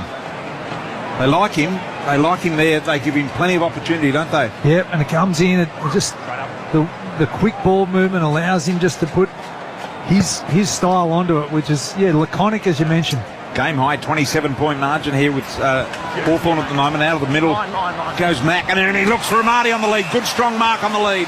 Got plenty of attention from Brass, but he takes the mark. Amati 45 metres out directly in front. Important clearance here at the SCG. The Swans are able to get it out. Low dart to Amati. Barras is wearing him really tight. But just the effort on the Harvey Norman replay was the hands from James Jordan, then McInerney. Low kick. I do remember the name of the whistle. It was the Acme Thunderer. That's it. The Thunderer. Razor Ray told me about it. The Acme Thunderer, and it had a certain amount of revolution before it spun itself out. So here is a Marty looking for his third goal. 40 metres out directly in front. He's kicked it. No problems at all. Gee, that's a big goal for Sydney. That's a big, big goal for Sydney. And Marty's got his third. There's life in the Swans yet. That is for sure. 7-4-46. Hawthorn 10-7. 67 on the Triple M scoreboard. You can see Marty just put the fist up immediately, and all the players went to him. They're trying to generate some excitement out there. There's been a few heads down. They've been a bit flat-footed, and they've been jumped by this Hawthorn outfit. They need to create that energy as a team. Bring the crowd into it. Yeah, Red Zed Lending stats. We've been talking up the Hawks' defence all night as well, Jude. That was Sydney's first mark inside 50 for about 40 minutes of play to their Joel and Marty. So much needed ball use going forward. At their best last year, Bolts, they were scoring from 47% of their inside 50s. Yeah, they can be clinical, and quite often it's at the SCG when they've broken open teams on the back of pressure. They can just, this is one of the better kicking sides in the competition. From McDonald's and Ream Hot Water, Triple M Rocks footy. Nice little palm down from Grundy to Heaney, and then the toe poke from Papley was clever as the ball rolls to the 50-metre line. Swans kicking to the right of your dial in this third quarter. They're starting to lift. Rowbottom back to Hayward, another who needs to get going. Little chipping kick. There's some holding going on. Sydney's way. Triple M Harvey Norman replay. It'll be McInerney to take it. Yeah, it's against Ambrosio. They're both fighting for position as the ball just got squared up. You can see the right hand is holding. Almost daylight between the hand McInerney. There's not a lot of that. Dude. It's getting harder and harder to be a defender, isn't it? Ridiculous. Directly in front. The two in a row for Sydney. He sprays that one to the left. Bad miss from Justin McInerney. 20-point game. Yeah, that would have given them great. You were talking about the enthusiasm that the Amati goal got. Well, that would have just then got another one. Bang, they're away and back in the game. So a big, big let off for the Hawks. Sicily to kick in from fullback. And he elects to go straight down the corridor. Kicks it straight to Melican. Mabsy says, mate, what about me? Come on, Mabsy, you've got to compete as well. Melican just slides the ball sideways and finds an opportunity here with Roberts. A little left foot then. Shovels it in there with a wide ball to Sheldrick. He goes inside 50 and the mark taken by Scrimshaw. There's no tall within anywhere to launch for the football there from Sydney. It was only sitting on Papley's head, really. 20-point lead for the Hawks. Early stages, third quarter. Logan McDonald out for the first 6 weeks of the season with an ankle injury. One of a host of Sydney's best 22 not there tonight. Weddle marks and brings it back inboard to Connor Nash. He's got a runner driving by an Impian. Now next to the centre circle is McKenzie. He'll have to be quick. He's run down. He got some hands away with a pick-up off half-back. Excellent from Wicks. And now the Swans open up the commentary side. Out wide to Papley on the wing. A beautiful low ball from Papley to McInerney. McInerney's got Warner over the top and finds him by foot. Warner marks. 40, he can come right up. Why won't he come up, Sicily? Yeah, the mark's up there. Why don't you go up on it, Sis? You can close that gap. 47 metres out. The kick will come from probably maybe even almost on the 50 by the time he kicks at Warner. For Chad Warner, yet another opportunity here for Sydney. Very difficult angle. Kick is a goal. He threads it through and gets it going the wrong way. He's kicked a couple, and that's generated some enthusiasm. Two straight for Sydney. They close the gap big time. 8-5-53 to Hawthorn 10-7-67. Well, the Swans are able to stretch the ground there. They opened them up. They had overlap run. You can see Morrison getting up in the face of Chad Warner, but on the Triple M Harvey Norman replay, the straight kick from Warner. Quite often, BT, it's the final kick at the end of training at the SCG for the Swans. As he's about to go down the race, players will just have that final shot, and he's just been able to go back with confidence and kick from about 47 metres, Chad Warner. So 2 in a row for Sydney, as BT mentioned. They haven't kicked 2 in a row since the first 2 goals of the game. Laps only, let's go. Crowd starting to lift here at the Sydney Cricket Ground. for McDonald's and Ream Hot Water. Sydney building. 14 points separates these two teams. Good bounce in the middle from umpire Simon Meredith in game number 500. Heaney hunting around the footy, but it was Nash who beat him to it. Handball's off to Warple, and his left foot kick slews off the side of the boot. Awkward one for Corey Warner, and he was able to spin back onto his left foot. Little individual win. Hayward gave Sicily a nudge. Umpire said play on. Scrimshaw comes across and picks it up at centre half back. Finds an opportunity with Moore. Moore just sits it sideways to D'Ambrosio. And he just stops and prompts at half back with a chiseler out wide here. Good looking kick it was to Weddle. Weddle looking for the overlap handball. Decides to run himself. Goes with a low rocket inside with a ripper. Oh, gee, it hit him right on the nipple. Hardwick and scrubbed it off, I think. Now Hardwick around the corner. He was caught. Took a little too long. Lloyd, the 250-game veteran, got him. Spills out wide now to McKenzie. Back inside. They're still in the hunt. D'Ambrosio to Weddle. Weddle backing away. Little chipping ball. Goes very, very wide. No one can get hold of it. Over the line and out of bounds on the full. And a free kick going Sydney's way and they're back in. Weddle just trying to lace balls as he goes inside 50. Sometimes just taking the pace off it and allowing your forward to put the pace on it. What are the numbers telling us, Ethan Meldrum? Third quarter, Red Z Lenny. Well, Isaac Heaney has stepped up, 15 disposals, 8 clearances already in this game. He's only beaten that number twice in his career, 201 games in, so that's a big number for him. Play on. Last year's best and fairest winner. 28 Brownlow votes, 21 of them by round 10. Got injured and then everyone else caught up. He's dynamic. That ball's ricochets off the hands of Grundy. Out of bounds for a throw-in. Right underneath the Bill O'Reilly stand on the outer side wing. Here at the SCG. Why is Grundy worrying about a shoelace at this stage? No, he's not taking the ruck here either. That has to be Heaney. Wow. That's a silly decision. Not smart. Ridiculous. Meek got it down to Battle. Kicks with his left foot. Centre half forward, knocked away. Nicely done from Mallock in the follow-up from McGuinness, but it's all Sydney at ground level. Patton's been solid. Off to Corey Warner and now at half back. It's Braden Campbell. That was almost a goal for Hawthorn then because of the Grundy thing. You don't worry about your laces. Do them up when you get a chance. Not in the middle of a stoppage when you're the main man. There's Blakey. Tucks on the arm. Took a bounce. Got the handball away. To Lloyd, who gives it off to Warner. The sidestep is on and Battle. Kick it, goal. Has been marked. Is it McCartan? I think it might be. McCartan is marked. 14 metres out on a slight angle, and Sydney a chance to make it 3 in a row. The whole energy in the stadium lifts. He kicks the goal. McCartan's got it. 3 in a row. Sydney are back in business here. 67-59 in favour of the Hawks. Nick Blakey gets the footy. The whole crowd lifts, and you can see the players. They're energised to run. When he takes off and pins the ears back, it brings them into the game, and he was able to just cut his way through. And once Warner got the footy, he took them on as well and was able to get it to McCartan. But starts with Nick Blakey and his aggressive ball running on the Triple M Harvey Norman replay. Yeah, Red Z Lending stats. First goal in 5 years for Tom McCartan, 2020 his last. Chad Warner, 15 disposals, 8 score involvements, now a game high, 400 metres gained. Up there as well. Here's the importance of the overlap run. You can just see on the Triple M Harvey Norman replay with Nick Blakey bringing Jake Lloyd into the contest. And Warner's always going to try and change lateral movement, test the opposition. Hawthorn led by 27 points, but it's back to 8 now for McDonald's and Ream Hot Water. Triple M rocks footy. As Heaney beats Meek to the footy. And they explode from the back half of the ground again. Florent accesses the corridor. One-on-one inside 50. Campbell, the target, used his body. Impey backs back and bashes it away. D'Ambrosio has to kick quickly, but the wall's set up. The 35-year-old Rampy pounds it back in. Sicily playing in front. There's a hold. And it's a Hawthorn free kick as they breathe a sigh of relief.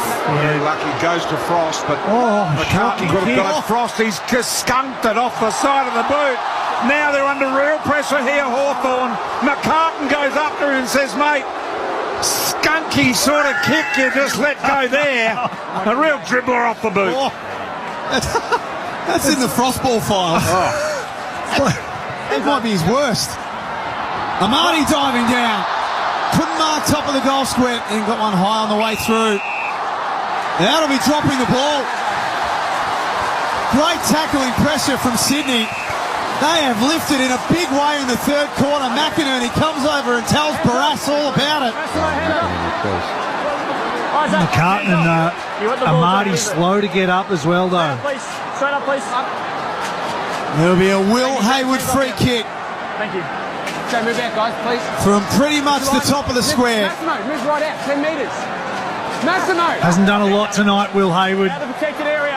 Justin, 5 metres behind. James, move out. McCartan still doesn't look fantastic. It was Amadi and he clashed as that last contest. Doctor's there now, talking to both of them. For their fourth goal of the quarter.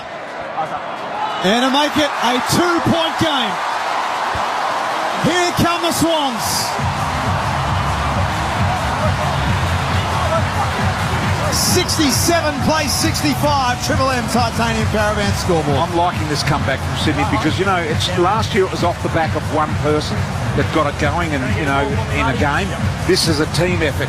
It's a collective lift, absolutely. And you could feel it across all areas of the ground. You could see Blakey, previous goal, came from the back half. This time it came from Isaac Heaney. His clearance work, he was wrapping outside, but a handball back the other way, it just opened up access to the fat side of the ground, and that's why the deep kick. But here's the contact on the Triple M Harvey Norman replay of between Amadi going back with the flight. He collects the lower half of Tom McCartan's leg, and really dangerous. Yeah. That could have been awful. The end of season for McCartan. Just fell across the leg. 4 in a row for Sydney. Exciting. Oh boy, exciting. 11 minutes to go. In the third quarter, it's been all Sydney, and they've got a clearance to go with it. Jordan to Lloyd. Lloyd hoiks the ball high. Packley just pushes his man out of the way. Adams went to get it, picked up by Nash. Little handball comes there. Opportunity from McDonald, and now they've got it out wide.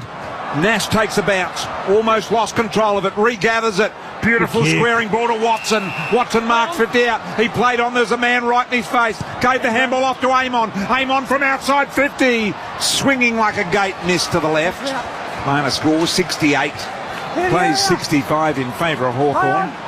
Amon's right to back his leg there, but he had Newcomb leading out of the goal square. Could have hit him. Triple M Seabar super special comments. Joel came in late. In fact, not late enough on Lloyd. The ball's going to come back. And number 250 tonight, as we mentioned. Selection in the 2011 rookie draft. What a fabulous career he's had. His team trailed by 3 points. Carefully move it up to the wing. Wicks has been rock solid in the back half of the ground. No, that's okay. McInerney on the wing, trying to milk a 50. Another short pass. Umpire did well not to get sucked into that, because you could see he's trying to draw the 50 or the stand rule. Angus Sheldrick. There's another long left foot kick. Sits it on the head of Amadi. He couldn't get a clean look at it. Barras did the work early. And it's off hands and out of bounds. Next to the point post, right forward pocket. 3-point lead. The Titanium Caravan scoreboard in favour of the Hawks, but they're not playing with that winning feeling that they did in the first half, because Sydney have kicked the last 4 goals. And they've got it back to within 3 after trailing at one stage this quarter by 27. Here they are, McInerney. Amon was able to get hold of it. Fast hands came from Warner and out wide. Dawson, mark taken by McCartan, but he's out of bounds. Umpire said it was touched. And Hardwick asking that very question, how could it have been touched? He marked it outside the boundary line. Yep. He's touched it, but it was outside. So they've still locked it in here, Sydney, giving themselves another chance to score. Can Papley get on the move here? Or is that injury too much? He was being held there, picked off by Weddle. Got the little kick while being tackled away. Spills to Watson. Beautiful front and centre, after the back, but he got nailed. Although he got the handball away to Chol. Chol to Ginnivan. Ginnivan was gang tackled. Now Roberts comes in, sends it forward once again. Weddle's got to do the one-on-one. Picked up by Candle. And a free kick will go the way of Hawthorn's Weddle here at half-back. Just need some control of the footy here, Hawthorn. Jack Ginnivan, broadcast swing. Turns and kicks to a 2-on-1. It's not a great kick towards Chol, but Moore assessed the situation really well, stayed front and centre, didn't fly, and then pops a little pass over the top to Newcombe, left forward pocket. Yeah, just didn't blaze away, Jack. Just he saw Newcombe out the corner of his eye. It was such a deft little pass over the top. It's a goal in the first quarter, John Newcombe. They're all knackered. Not one lead came for Newcombe when he looked like a willing giver then. He's about 5 steps in from the boundary line. Left forward pocket. About 35 metres out. Hawthorn trying to stare down a Sydney blitz in his third quarter. And he's kicked that off his shin and it's out of bounds on the full. Now, a little bit of lack of awareness of where to start the footy simply through not knowing the ground here as well. It's left goalpost from there every time, isn't it? A let-off for Sydney. Blakey's ball and the kick back in is touched by Watson. Warner tried to mark it, couldn't get it. Sheldrick got it through. Rowbottom tried to knock it on. Here's an opportunity now for McKenzie. Kept it alive to Ginnivan. Ginnivan around on the right boot. Didn't bend back for him. High ball. Watson gets under Blakey. Got him in the back. That was completely unnecessary. And Blakey gets a free on the edge of the 10-metre square. He just worked Blakey underneath. Don't know why he was going for the double fist. It was a really poor effort from Blakey. He's lucky to get the free kick. Straight up the middle goes Nick Blakey. Hawthorn were there waiting for it. Scrimshaw marking next to the centre circle. His kick had to be precise for Will Day, and it is. Now, Will Day is a big kick. Rain is falling, but Will Day needs to go back and kick this goal for the steadiness of Hawthorn. He needs to understand the situation here. He's another tough one. Kick in the rain, though. He looks knackered as well, Will Day. It's only just started, though, Jude, so the ball probably still okay. Play on. He's going to be told to play on. Doesn't want to have the shot instead. Good kick. Smart kick. How does Connor Nash have 10 metres of space, 30 out directly in front? He found the pocket, but just to hit that lace out, it was wonderful from Will Day. It's heavy rain here now. The Hawthorn have done well. Sydney have done well to make sure they get back before this rain came. It's a tight game now. Yeah. Blood rule, Sydney. We've got a blood rule now. Justin Edwards, Bob Jane teammates. Yeah, Angus Sheldrick coming off with the blood rule at the moment. The rain is not actually as heavy as it looks, I would say, down here. It's not too bad at the moment. Yeah, it's fine from up here. There's a whole of Australia panicking at the moment. They whip us into a frenzy these days, the government. Clear your homes, get out, come on. It's pouring rain in Sydney. I haven't seen any rain since I've been here. Written and authorised Brian Taylor. Nash from directly in front, little steadier here for the Hawks. They desperately needed that. They pushed their lead back out to 9 points. Nice finish from the Irishman. It's all happening on the Triple M Titanium Caravan scoreboard. Such an important goal for Hawthorn, just to be able to just steady the ship after Sydney came with a flurry with that 4 goals run and spree. Wonderful effort again, though, from Will Day. He just got his hands on the footy, sized that up well. He was 55 metres out. He was able to just hit the target.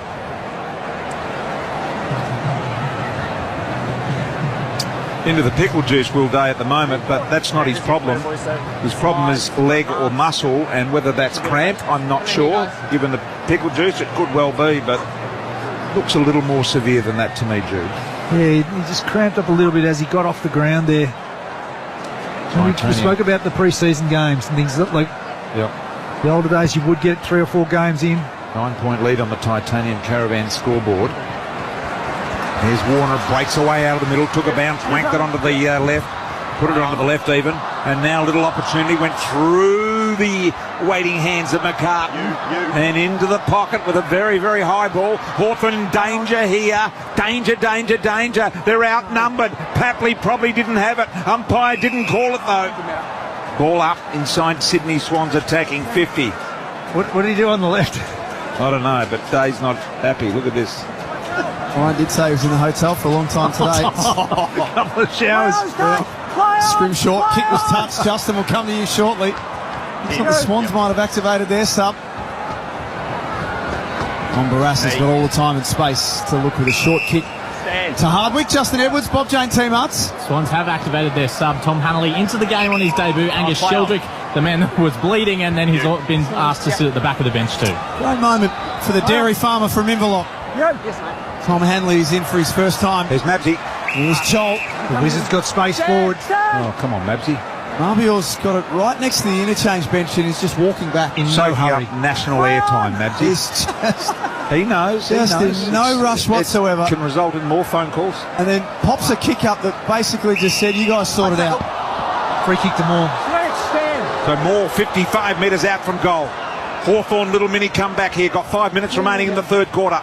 They've steadied a little. Kick back to Scrimshaw. Scrimshaw short and finds now an opportunity with Mackenzie. So Mackenzie 60 metres out from goal. It's a 9-point lead in favour of Hawthorn. Mackenzie high ball. Mabsy doesn't even go. Off the hands of Grundy. Boundary throw in deep in the Hawthorn attack zone. This is where the small forwards for Hawthorn are going to get to work. Work for the Wizard. Let Moore get wrapping around. Ginnivan's not starting on the defensive side. He's going to try and cut through as well. Sydney kicked 4 goals in a row this quarter. Hawthorn have just slowed them down a fraction. Nash off the back of the stoppage. 50 metres out. Scrimshaw gave a handball to Amon. He should have kicked and didn't. The Swans start to run and carry from the back half of the SCG. Interesting. Kick straight up in the air from Chad Warner, but McInerney good enough to make it work. And he takes his time getting up. A 9-point lead to the Hawks. Triple M Titanium Caravan scoreboard. Just forward of centre. Patley gave a little handball over the shoulder to Blakey on the run from 50. What about that? Showtime in the SCG.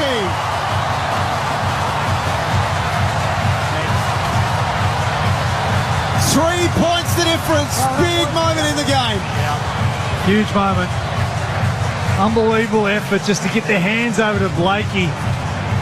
Watch this on the Triple M Harvey Norman replay. The rain has started to team down at the SCG. Justin will be wishing he didn't say it. He said it was only light about 3 minutes ago. Pissing down. But as you see the quick hands, he just the no-look pass over the back from Tom Papley, who knew he had Blakey. It was showtime. It was party moves. But the Blakey just effortless kicking from outside 50. 5 goals to 2 here in the third quarter. Sydney have owned it. They've worked their way in. 3-minute mark of this quarter, they were 27 points down. Unbelievably, 27 points down, and they're now 3 points down as we near three-quarter time. Sam Mitchell's come down to the bench, so it's getting tense. Ball up in the middle. Rowbottom missed it. Picked up by Newcomb. Newcomb, a careful kick to Chol. Get the hands out there. It's a little bit slippery, I guess. Mabsy, Chol then handballed it out, and I don't know what Mabsy's doing today. But boy, oh boy, come on, Mabsy. Get urgent. Good follow-up tackle, though, from Mabs. But as you mentioned, tried to take it on his chest, Blakey. It is wet, I guess. Yeah.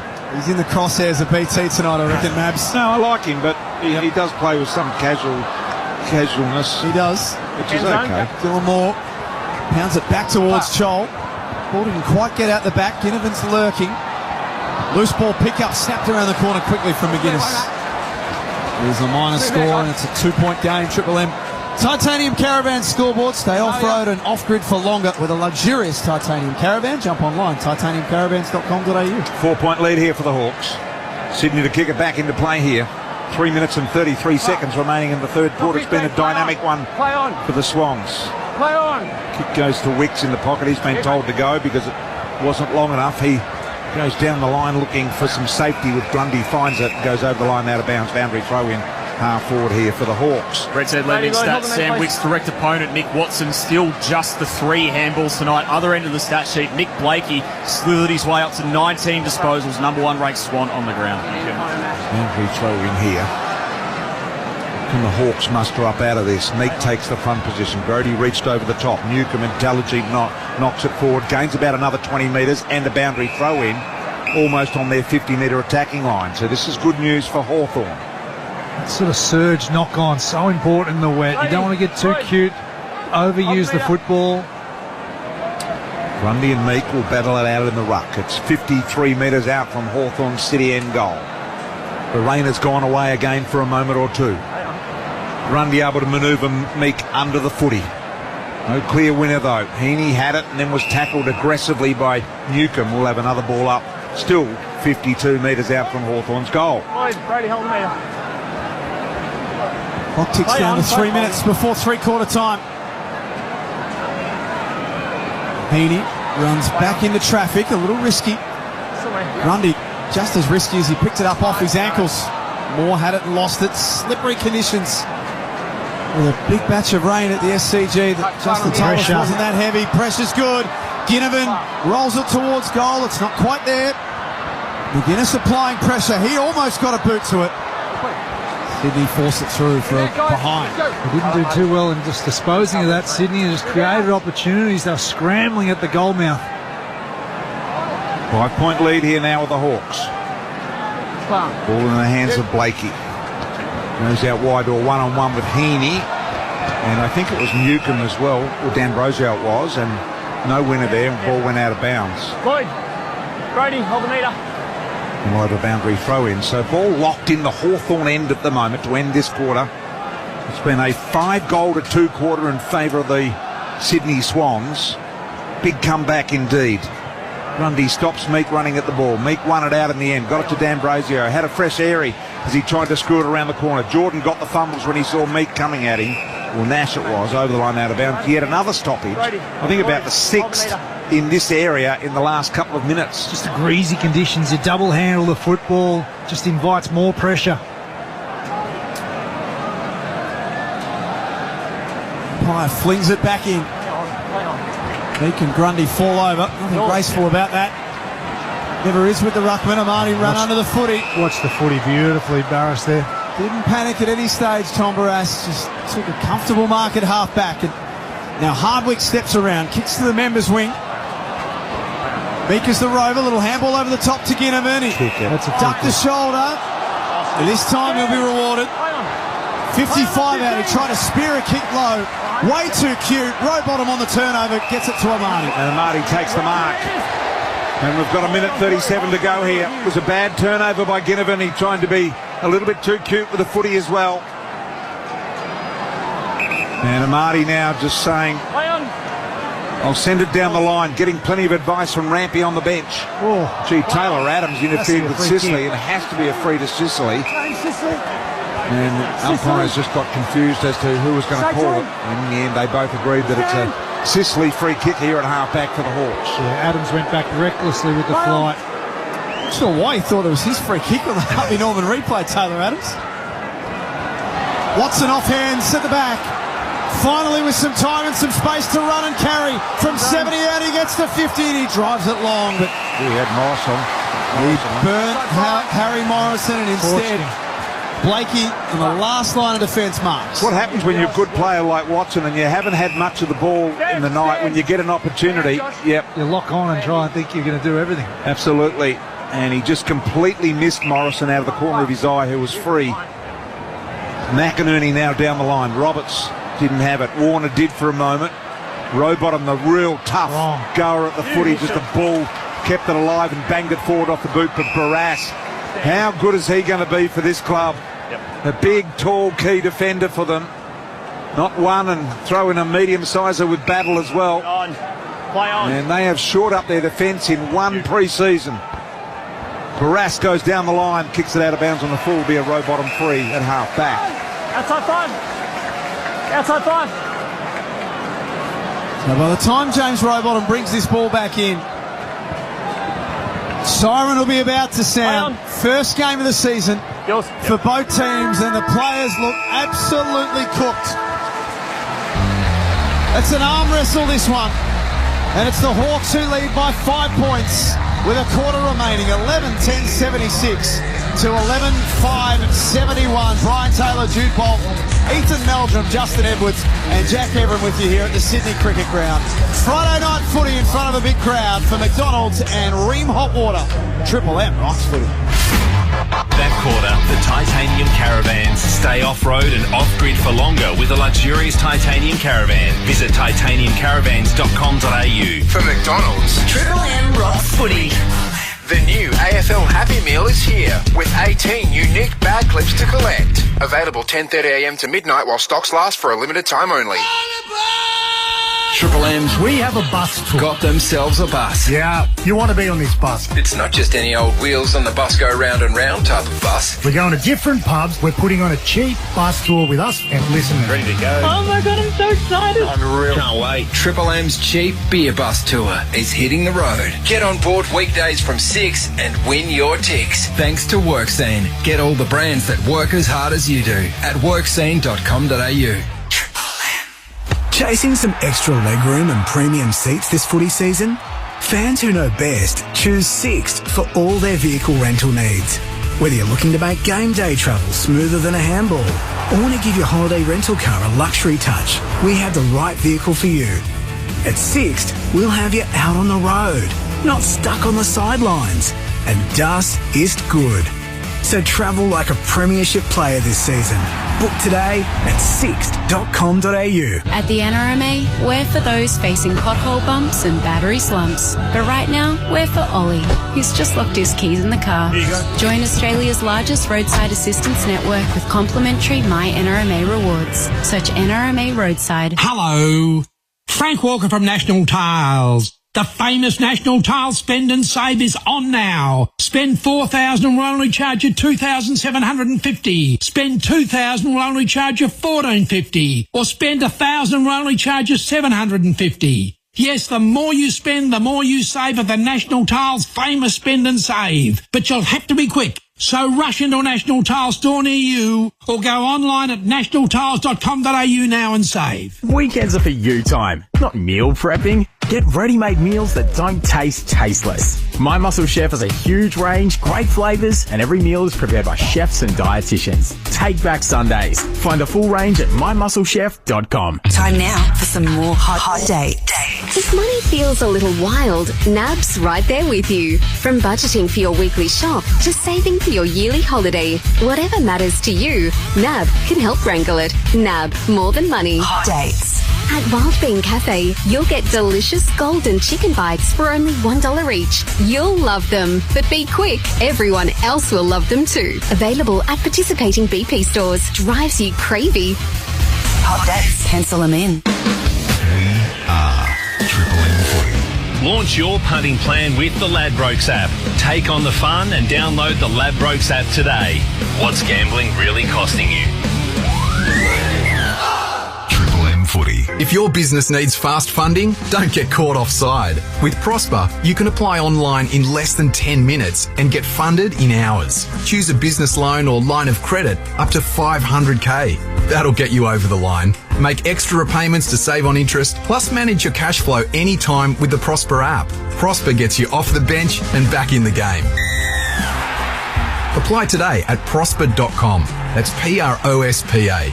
T's and C's and standard credit criteria apply. Great value mobile from TPG just got greater. Now with double the coverage. Switch to Australia's best mobile provider, TPG. See TPG website for coverage and details. Best provider based on Whistle Out Award for Mobile Provider of the Year 2024. T's and C's apply. Shut up! The footy's on Triple M!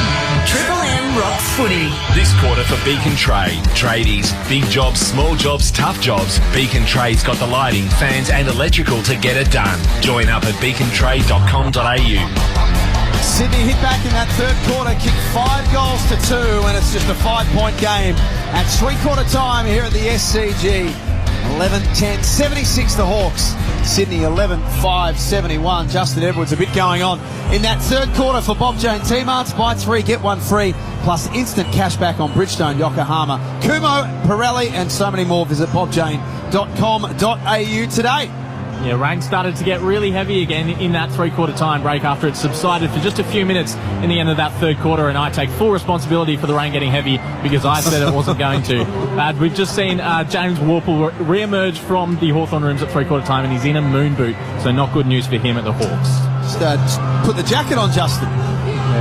We're tough down here, boundary riders. We brave the elements. I got told you didn't bring one. That's why you can't put one on.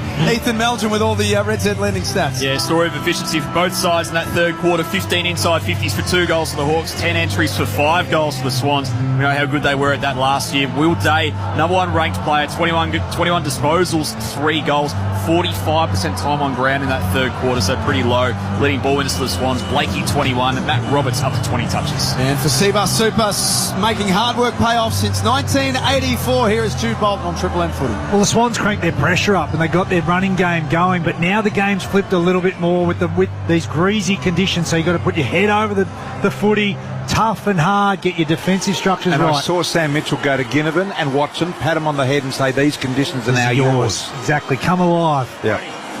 So it'll be interesting to see. Start of the last quarter about to get underway. It is a 5-point Hawthorn lead. It is teeming down rain here at the moment. And it is going to be a real slogfest. You reckon, maybe 3 or 4 goals at most kicked in this quarter if this rain continues. So let's see what happens. Jolly Rogers out in the middle, ready to go. And he elects to throw it up.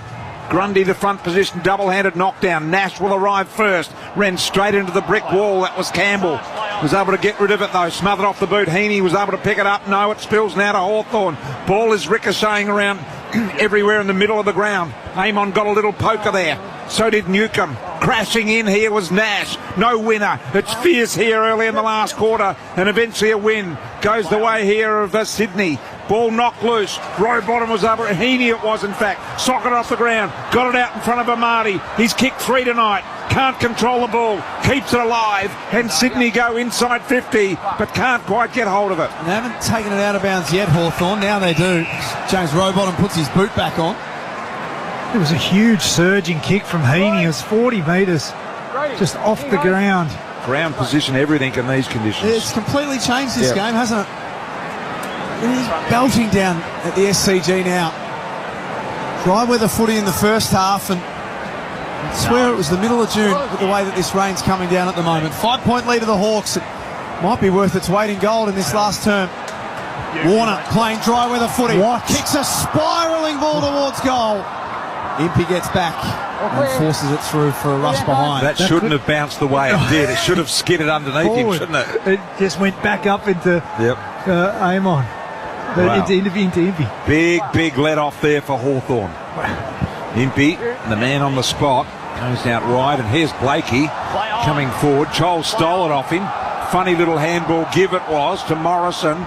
They're out here and away they go, the Hawks. Dynamic ball inside 50. Malikan didn't want to go for the mark in the teaming rain. The double fister goes out wide to Moore. Moore shows a clean set of heels. Got the handball back inside. McGuinness, a little trimming ball. It's not the quarter for sneaky little, caressy little, fancy, fluffy passes. Newcomb goes with a kick forward. The mark is taken by Sicily, who's gone forward and marked in the goal square.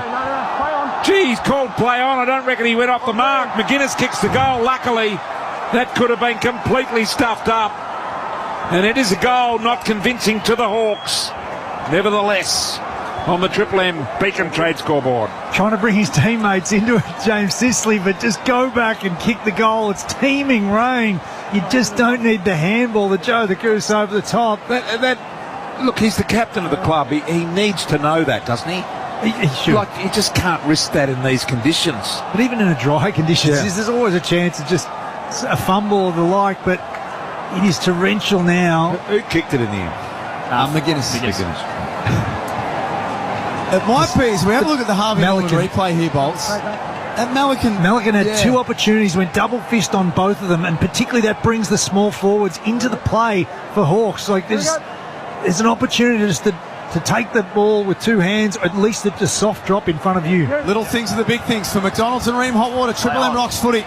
Rowbottom always thrives in the wet conditions. He wins the clearance and kicks the ball inside 50. It was touched. Amati has to turn around and have a shot at goal. Hawthorn have got Frost back, but you never know what's going to happen. Frosty, he tried to mark that and it went straight through his arms. He nearly ate it.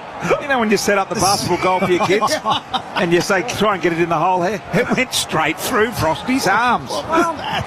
Amazing. Kick back into play here. Oh, the rain's all of a sudden stopped here now. Had a difficult ball to control there, Sydney. Moore's able to just get it out towards the boundary line, and the boundary line will do the Hawks here. It's on centre wing on the very far side of the ground. The rain ceases for a moment. The score sees a 9-point margin in favour of the Hawks here. And we're in the early stages of the last quarter on the Triple M Beacon Trade scoreboard. Even numbers at either end of the ground, so you can quick kick from stoppages, get the ball forward. Grundy to win, stuck it down the throat of Moore. Moore around the corner, kicks it straight to Wicks. Wicks bangs it to half forward in the meantime. Beautiful little pick-up here by Campbell. Campbell squirting ball. Should have been marked by Hanley in the end. Picked up. Little handball over the top. Battles there. Socket off the ground by Amon. Didn't go far though. Picked up by Warner. This is the Chad around the corner. Barras is there. And it went through for a minor score. So 74 Sydney, 82 Hawthorn on the Triple M Beacon Trade scoreboard. Sydney got to get their defensive structure set up here and lock the ball in.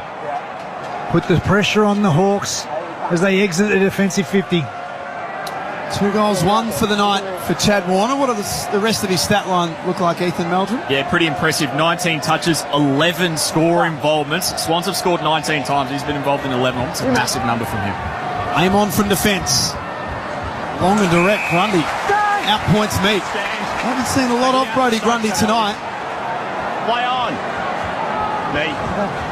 He came in with that knee injury, Brodie Grundy, and Meeks had the better of him tonight. Play on. Sam Wicks, he's enjoyed his first night in defence, has been good on Nick Watson. Kicks to a pack in the forward pocket, ricochets off hands. Heaney went flashing through but couldn't get boot the ball. And Hawthorn forced through another rush behind, but it's the Swans doing all the attacking in this fourth quarter. Yeah, they're building pressure. Repeat entries, BT. Yep. Nash saw as well. But they just keep going, don't they, Sydney? And they make you very, very nervous. Here's D'Ambrosio, received the kick in, swings it out wide and finds a nice ball to Impey. Impey plays on with the ball, hasn't got the depth to Sicily. Sicily makes it work against Melican. Shows him a clean set of heels here, Sicily. Got around Melican. Horrible kick inside 50, there was pass reach smothered by Roberts. Had to go against Sicily. Rowbottom just went a little bit harder, I reckon. Something to say against Sicily. D'Ambrosio was absolutely nailed by Campbell. Picked up by Melican. But it's going to come back as Scrimshaw will take the mark at half forward. Hawthorn can reload here. 7-point lead of the Hawks. Triple M Beacon Trade scoreboard. Scrimshaw skinny kick into the pocket. Ricochets off the hands of Sicily. Goes to ground and lost the ball. Lloyd on defensive 50. Links up with Roberts as a neat left foot kick. Amati waited for it to come and Barras came charging through and smashes it out of bounds. He closed some ground there. You could see Amati was in the box seat, but covered about 20 metres to affect that spoil, Tom Barras. Yeah, he's good.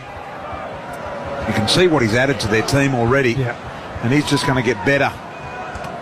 Knocked down here by Grundy to Heaney. Heaney, quick kick there to McCartan. Barras again, or McCartan a double grabber. Takes the mark. Nothing to kick to there. He's waiting for the cavalry to get back inside forward 50. 80 metres from goal. McCartan just sends a long ball on the head of Hayward. He's underneath this. He's got 3 players to beat. Meek was able to punch it away. Papley left foot snap, and he's, since hurting his ankle early in the game, he's been unable to move freely. He kicks that one out of bounds on the full. Doesn't look fully fit, does he, Tom Papley? No, he was touch and go to make this game, and he did look good until he rolled it again, I reckon. It's been all over that one tonight. 82 plays 75. Hawthorn leading. Triple M Beacon Trade scoreboard. Tradies, big jobs, small jobs, tough jobs. Beacon Trade's got the lighting, fans and electrical to get it done. Join up at beacontrade.com.au. Ball up here, Meek to do the ruck work, wins it straight down to Mackenzie. Mackenzie got ball on boot to Scrimshaw. Might have been McGuinness, it was. Little one along the ground, Meek just went straight through him, completely bowled him. Hanley trying to rush it forward and went over the line out of bounds as Nash gets some treatment on the side of the ground. He'd be right to go again. Boundary throw in 60 metres around from Sydney's goal. Scoreboard is 11-9-75 Sydney, trailing Hawthorn 12-10-82. 7-point margin. What can they do here, the Hawks? They've looked menacing here in this second half. There's no doubt about it. That'll be a free kick going the way of Papley, will it? Yep, holding the ball. Yeah, it will. Being pinged here. I think it was it D'Ambrosio? It was Newcomb, I think. Newcomb it was. He got given a bit of a dodgy handball in traffic and just got hammered by Hanley, the youngster. Hanley. Looks like Papley. It did. Has got the footy. Physique, the same physique.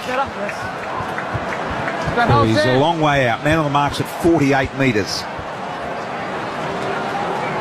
Hanley takes a long time. Doesn't go for goal. Popped it at the square with a really ordinary kick. It had no height. And really no depth, and Amon takes an easy mark.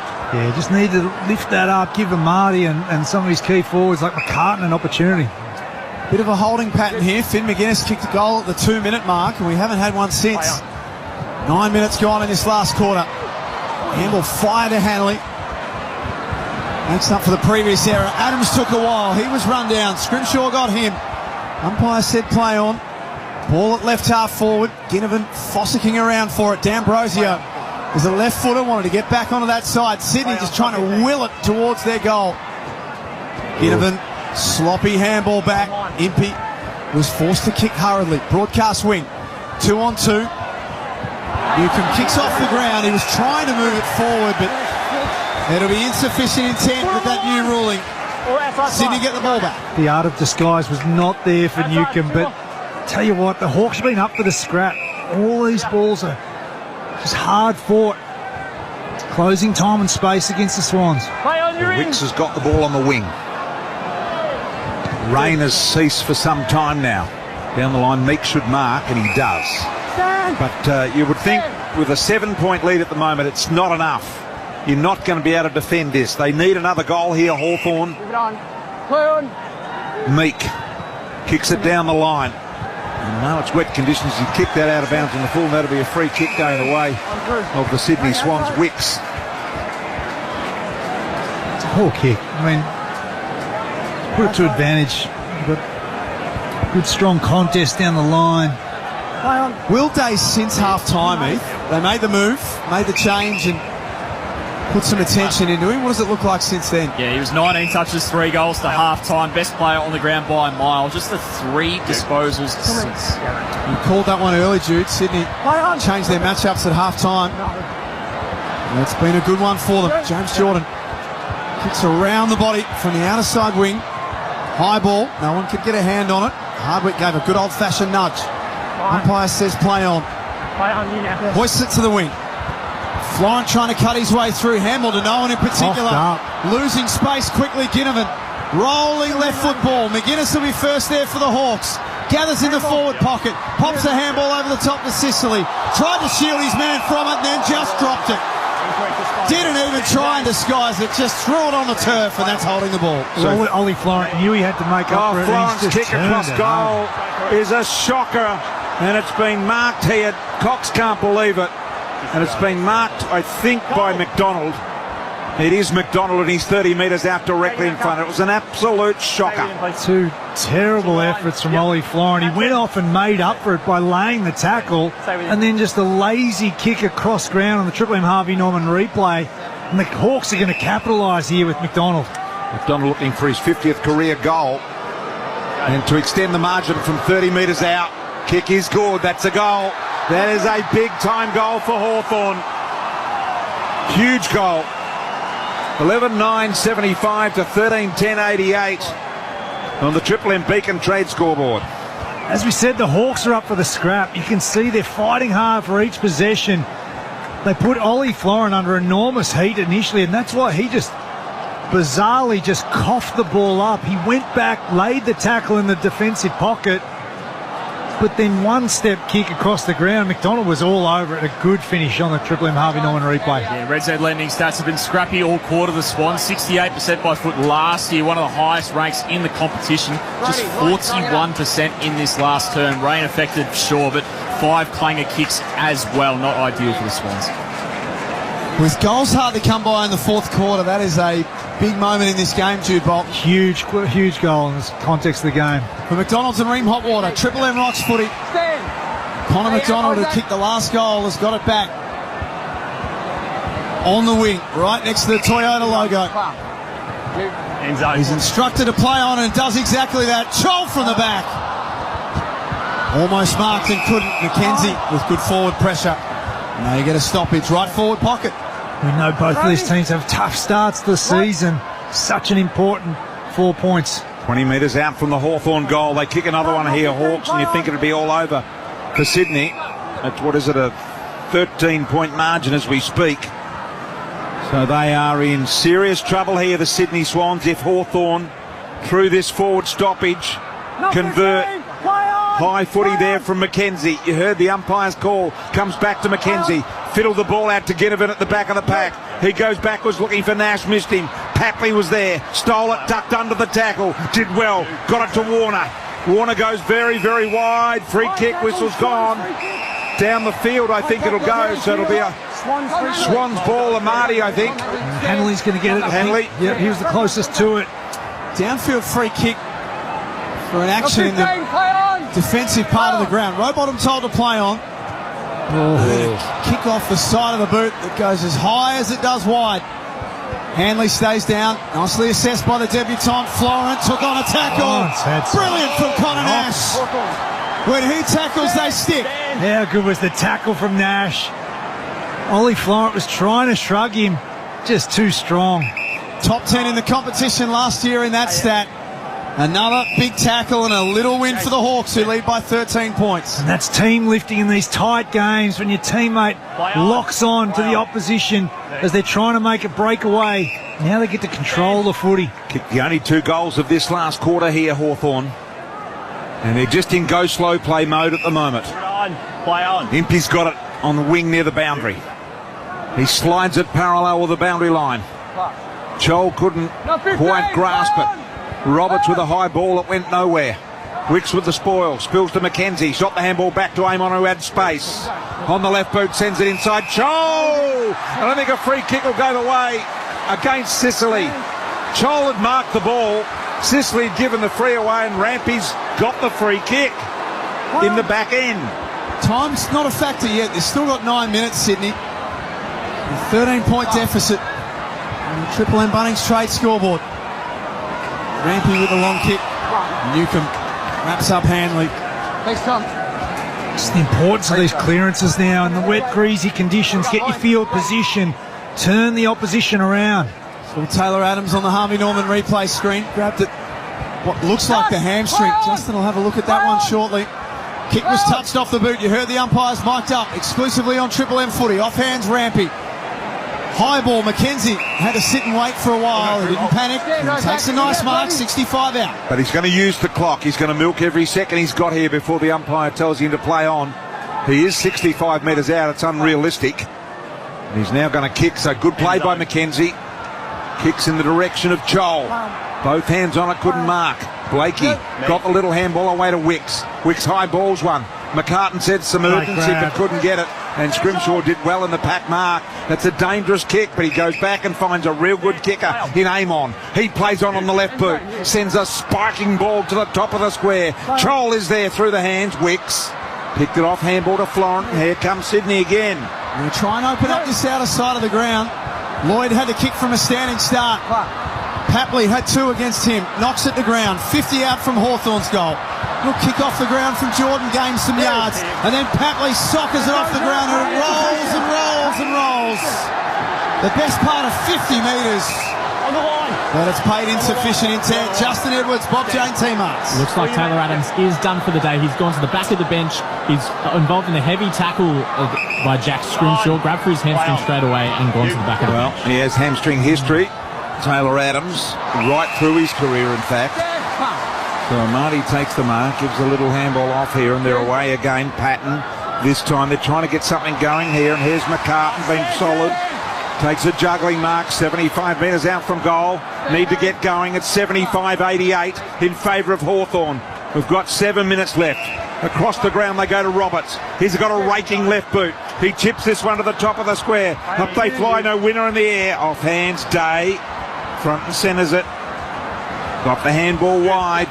Hawthorn out of trouble. Joel should mark, and he does. He's in no rush, but that's just how he rolls. He gives it off to McGuinness. Goes driving by from 70. Great kick to advantage. This came late from Patton. He's been good to former Saint this first game. Amati, a long way from his natural habitat in defensive 50. Back to Patton. Now Haywood. Put it on the boot. Sydney with some tired legs out there. They're down on soldiers as well. Called throw by the non-controlling umpire. Yeah, Papley throw. Right call, Jude? Yep, it was. Even though Papley's shaking his head, you can see just an immediate little throw on the Triple M Harvey Norman replay. So Hawthorn going to try and take a minute or two off the clock here at 6 minutes 20. 75-88 there in the front, obviously. So the clock is important. The rain has stopped, so it's still very gettable. From a Sydney point of view, a beautiful mark taken by Sicily. He's given some grunt since going forward here in the last quarter. Yeah, Sam Mitchell deployed him forward, and he's just been able to play that deepest forward from the goal square. This time he comes out on Rampy in a strong mark and cramping up a little bit. What's the lingy? Come round. Taking his time. Red Z leading stats 5 contested marks now for James Sicily, same amount as every Sydney player combined. So Sicily here. We're down to 10 now. As the clock continues to wind down. 6. So he's told to go by the umpire and he needs to start moving, and he does. Man on the mark's on 50. Sends it high to the top of the goal square. There'll be no score here, although Blakey knocks it through for a behind. So that's 89 Hawthorn, 75 Sydney, and we've got 5.5 minutes remaining here on the Beacon Trade scoreboard clock. Sydney have just got to take the game on now, try and keep it aggressive through the middle. Blakey's looking for options. There's not a lot of movement ahead of the footy. Crowd of 40,310 here for opening round. Big switch. Dan Jones. Solid crowd. Good crowd. The home team are behind with 5 minutes left, and Hawthorn are in control of this game. Sicily got to the front, almost marked. He'll get a free kick. He's causing all sorts of problems down there in the fourth quarter. Yeah, Rampy just went for the spoil, caught him high. The umpire right in front to see it. Just hit him over the shoulder, took the arm as well on the Triple M Harvey Norman replay. Free kick every day. Going to run around on the left here now, is he? He's cramping up on the right leg. Makes some strange decisions. Yeah. Does the skipper, but good on him. He kicks this. It might be a bridge too far for the Swans. Hot ball's back for 2025. They have been very, very good tonight. They lead by 20 points with 4 minutes remaining. Triple M Beacon Trade scoreboard. What an impressive performance from this Hawks outfit. As you mentioned, Hawkball is back. They came with the pressure and energy early on in the game. They were able to maintain the intensity on the back of Will Day's efforts. But when the Swans lifted in the third term, they've been able to just adjust to the conditions and keep pushing. Red Z leading stats un-Sydney-like, haven't lost their first game of the season since 2019. Now 20 points behind James Sicily's game. 20 disposals, 8 intercepts. First major on the board as well. Great game from him. Thanks, Brady. All right, training, here we go. One in. Go back. We go back to the middle here. In the closing stages, 4.5 minutes, so 20-point margin. Grundy with the win in the middle, although Day tries to take away. Almost completes the takeaway. Meek does complete the takeaway with a little kick to 50. Didn't quite enter it. Goes out wide. Malikan chases McGuinness on his tail, and the Hawks will be happy with the ball out of bounds on their half-forward line. Far side of the ground, Beacon Trade scoreboard, 75 Sydney, 95 Hawthorn. The Hawks play Essendon next Friday night at the MCG. What a game that's going to be. Massive one, that one. And the Swans will be back here next Saturday hosting Brisbane. Charlie Cameron kicked 9 in the intra-club. Sure did. And Brisbane, of course, not playing as part of round 0. Thinking of everyone in Queensland right now. Akey slicing kick out of defence. To the body from Rowbottom. Then a paddle between the legs was ambitious in the wet conditions. Hanley's given them something in this last quarter, the debutant, and Campbell kicks it off the ground. Armani gets to the ball first. Barras looks absolutely gassed, but he didn't give up on it. Went to ground. Armani gets back up. He goes without the footy, and then Frost just kicks it. Well, he really doesn't know where it's going. He went with a Frost barrel ball. And it really was a Frost barrel ball because it went straight to Sydney. Lloyd with a straightening ball. Beautiful. Spoiled by Newcomb. Spills to Day, and Day wins the free. Got him high. Will Day's on the bottom of that. What a he'll game get he's up. had. Yeah, he's been sensational, Heath. Tell us about him, Will Day. Yeah, so disposal number 25, been a little bit quieter in the second half, but it's that first half where he had 19 touches, kicked all of his 3 goals, a career high in that first half for NZ Lending Stats. And Hawthorn have kicked all 3 goals in this last quarter here Get back behind you, Mark, Will. to hold a 20-point lead as we're deep into red time now with just 3.25 minutes remaining. He's been sensational early when it mattered. Will Day had a period where he looked a bit sore and now has come back into the game here again in the last quarter when he's required. Dare say they probably would have kept him on the bench had they had that sort of lead nailed down, but they've needed him here in the last quarter and he's done well. Shoal advances the ball another 30 metres, but it'll be a boundary throw in Hawthorn's attack zone. But when the pressure and expectation is lifted on a team and then they come out and have a performance like this against last year's grand finalists, absolute validation of what they're aiming to do this year. Jude Bolton for Seabus Super, making hard work pay off since 1984. Sam Mitchell looks pretty cool, calm and collected in the back of the Hawthorn coach's box. This is a big win first up. To come to the SCG and beat Sydney is not an easy thing to do. But particularly once they lifted, you sense that the Sydney are back in the game. They got the game on their terms in that third term. They've lifted again, and that's just the measure of a bit more maturity and the confidence they've got themselves. I'd love to squeeze in one more with 2.5 minutes left just to completely close it out. Nash stood up in a tackle.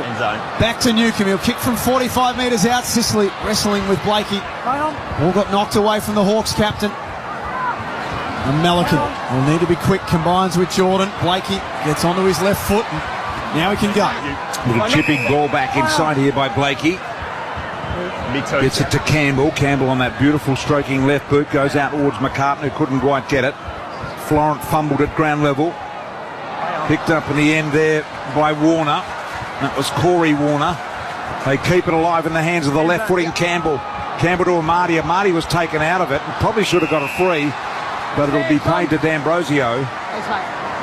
Last line of defence, and that's just about it with 1:49 remaining. The Hawks by 20 points here on the Beacon Trade scoreboard. How good's their defensive half been looking this night? Just to even have the luxury of having Sicily forward for the whole last term, because you just know the confidence that you've got in Battle and Barris down defence. That's a very good point, actually. It's still got a few key pieces to come back. Mitch Lewis is a TBC with his knee, but CJ's a couple of weeks away with a hip, so he could potentially go back or forward, and Kel Shadir as well. 95 plays 75 with less than 90 seconds left. 40,000 here at the SCG.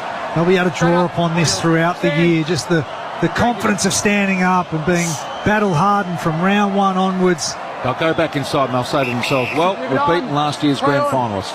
Bang, that's number one. Yep. Day changes direction as we tick down to a minute left. Ambrosio, excellent last year, excellent in the Amy series last week, and has had a very good start to the season tonight. Keep running. That's 3 bounces as he gallops down the outer wing. Joel couldn't quite get there. It's kicked off the ground by Lloyd. Still a chance here for Hawthorn. Amon loads up top of the goal square, off hands. Joel can't get there. That's the quickest he's moved all night, Marby. It opened up. Saw just a glint of phone reception and thought, I'm going to go there. Clear the area! Clear the area! Play on! The 21-point lead here for the Hawks. All 3 goals in this last quarter. Time ticking down to the last half minute. The coaches in the Hawthorn box are celebrating. Jack Gunston in there as well. Didn't play tonight, obviously. The handball over the top to Jordan. Play on! Play Jordan on! wide. Finds Hanley. Hanley goes back to Jordan. Jordan's kick was partially smothered underground by McDonald. Now a centering ball to Roberts. Roberts shares it out wide to Florence. Florence 55 metres out. Goes for home as he got to within 50. And he nails it. No, it's hit the post. So an even 20-point margin. Hawthorn has started magnificently tonight. 14-12-96 defeating Sydney. 11-10-76.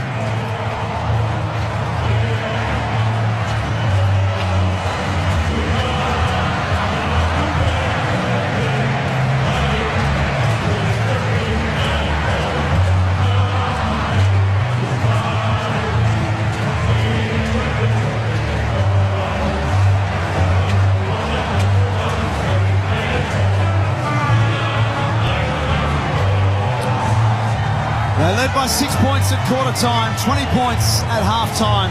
Sydney made a move in the third quarter and cut it back to 5, but as Jude Bolton mentioned, they showed maturity and they managed the game in the last quarter, Hawthorn, to run out 20-point winners.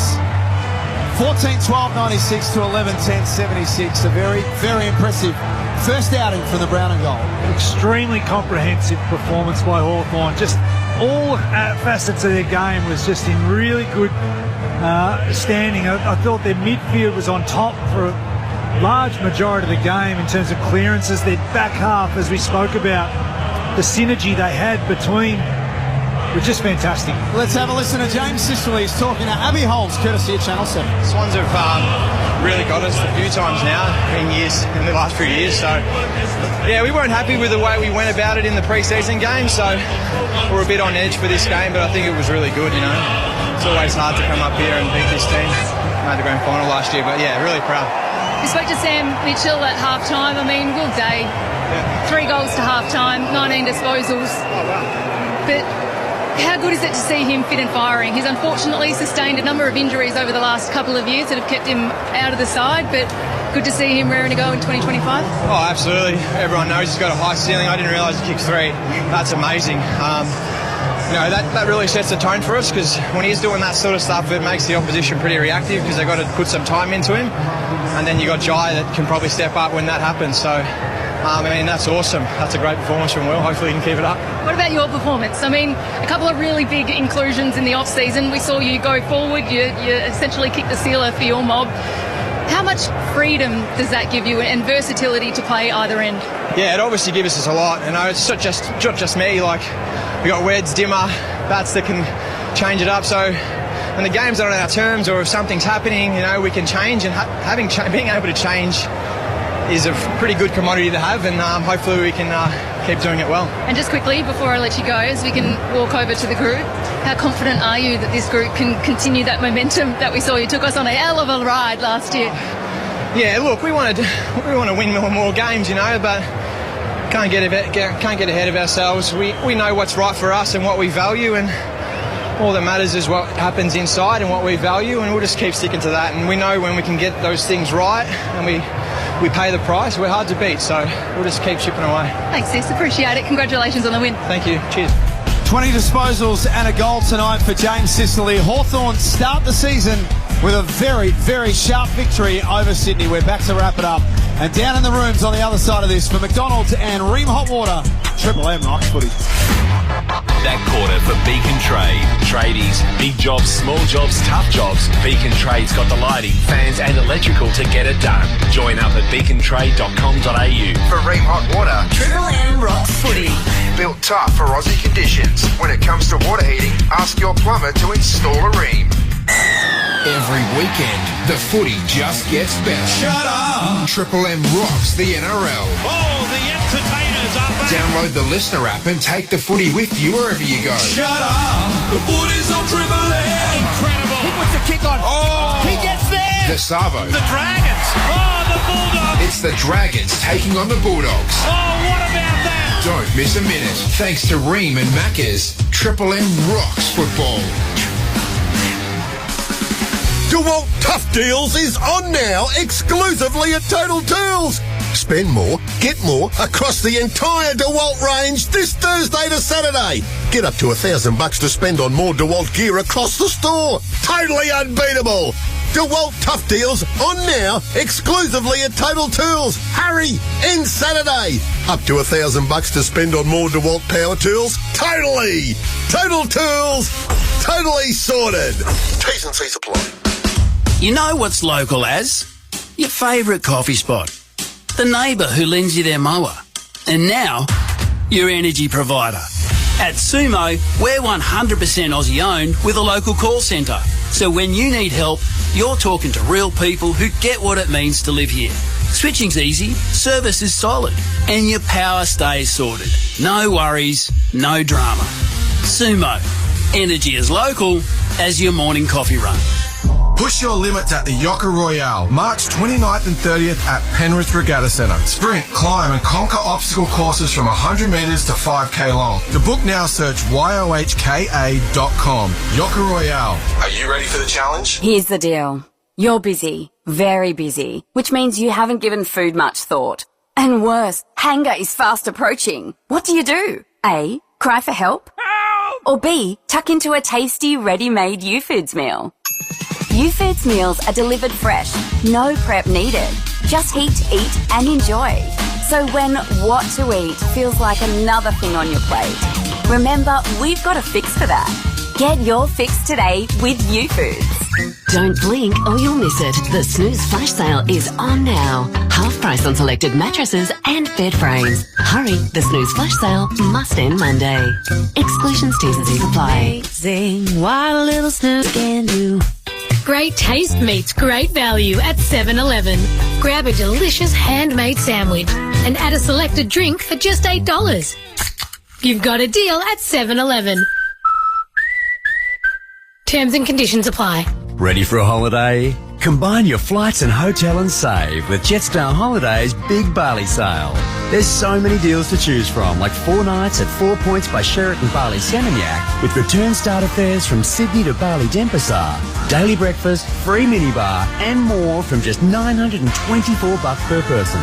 Book now at jetstar.com. Ends midnight Eastern Daylight Time, 10th March unless sold out. Prices per person based on 2 adults, twin share, selected travel dates and conditions apply. I'm just saying that at Petstock, the blue one, I can get 2 10-kilo bags of Billy's Bowl dog food for $65. Aussie made, no nasties. Oh, I'm also Aussie made with no nasties. Righto. Billy's Bowl, only at Petstock. I'm just saying. Shut up! The footy's on Triple M! Triple M rocks footy. The Triple M Footy Review for Amy. When clangers happen, it's lucky you're with Amy.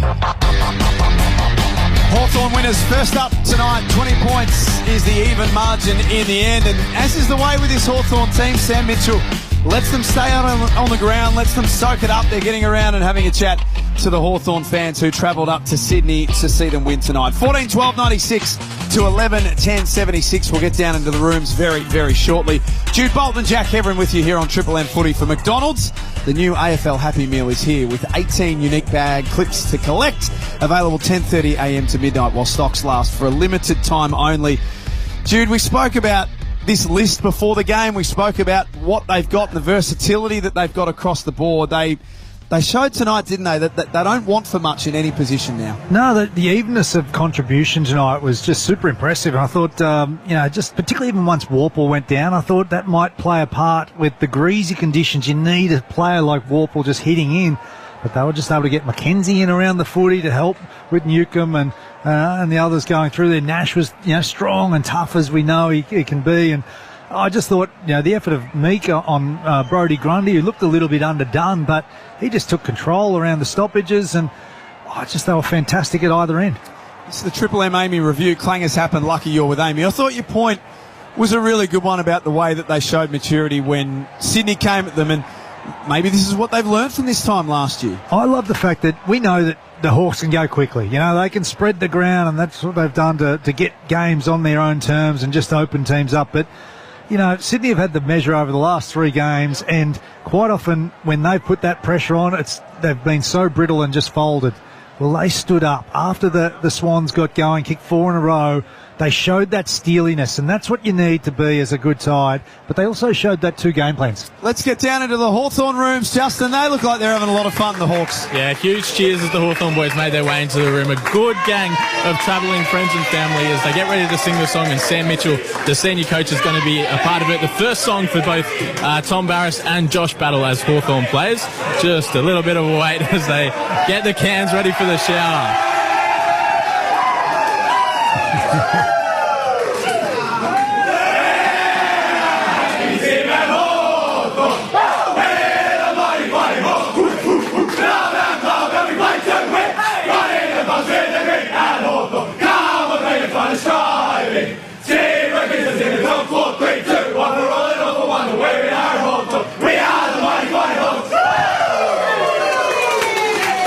They love a win, these boys. They do.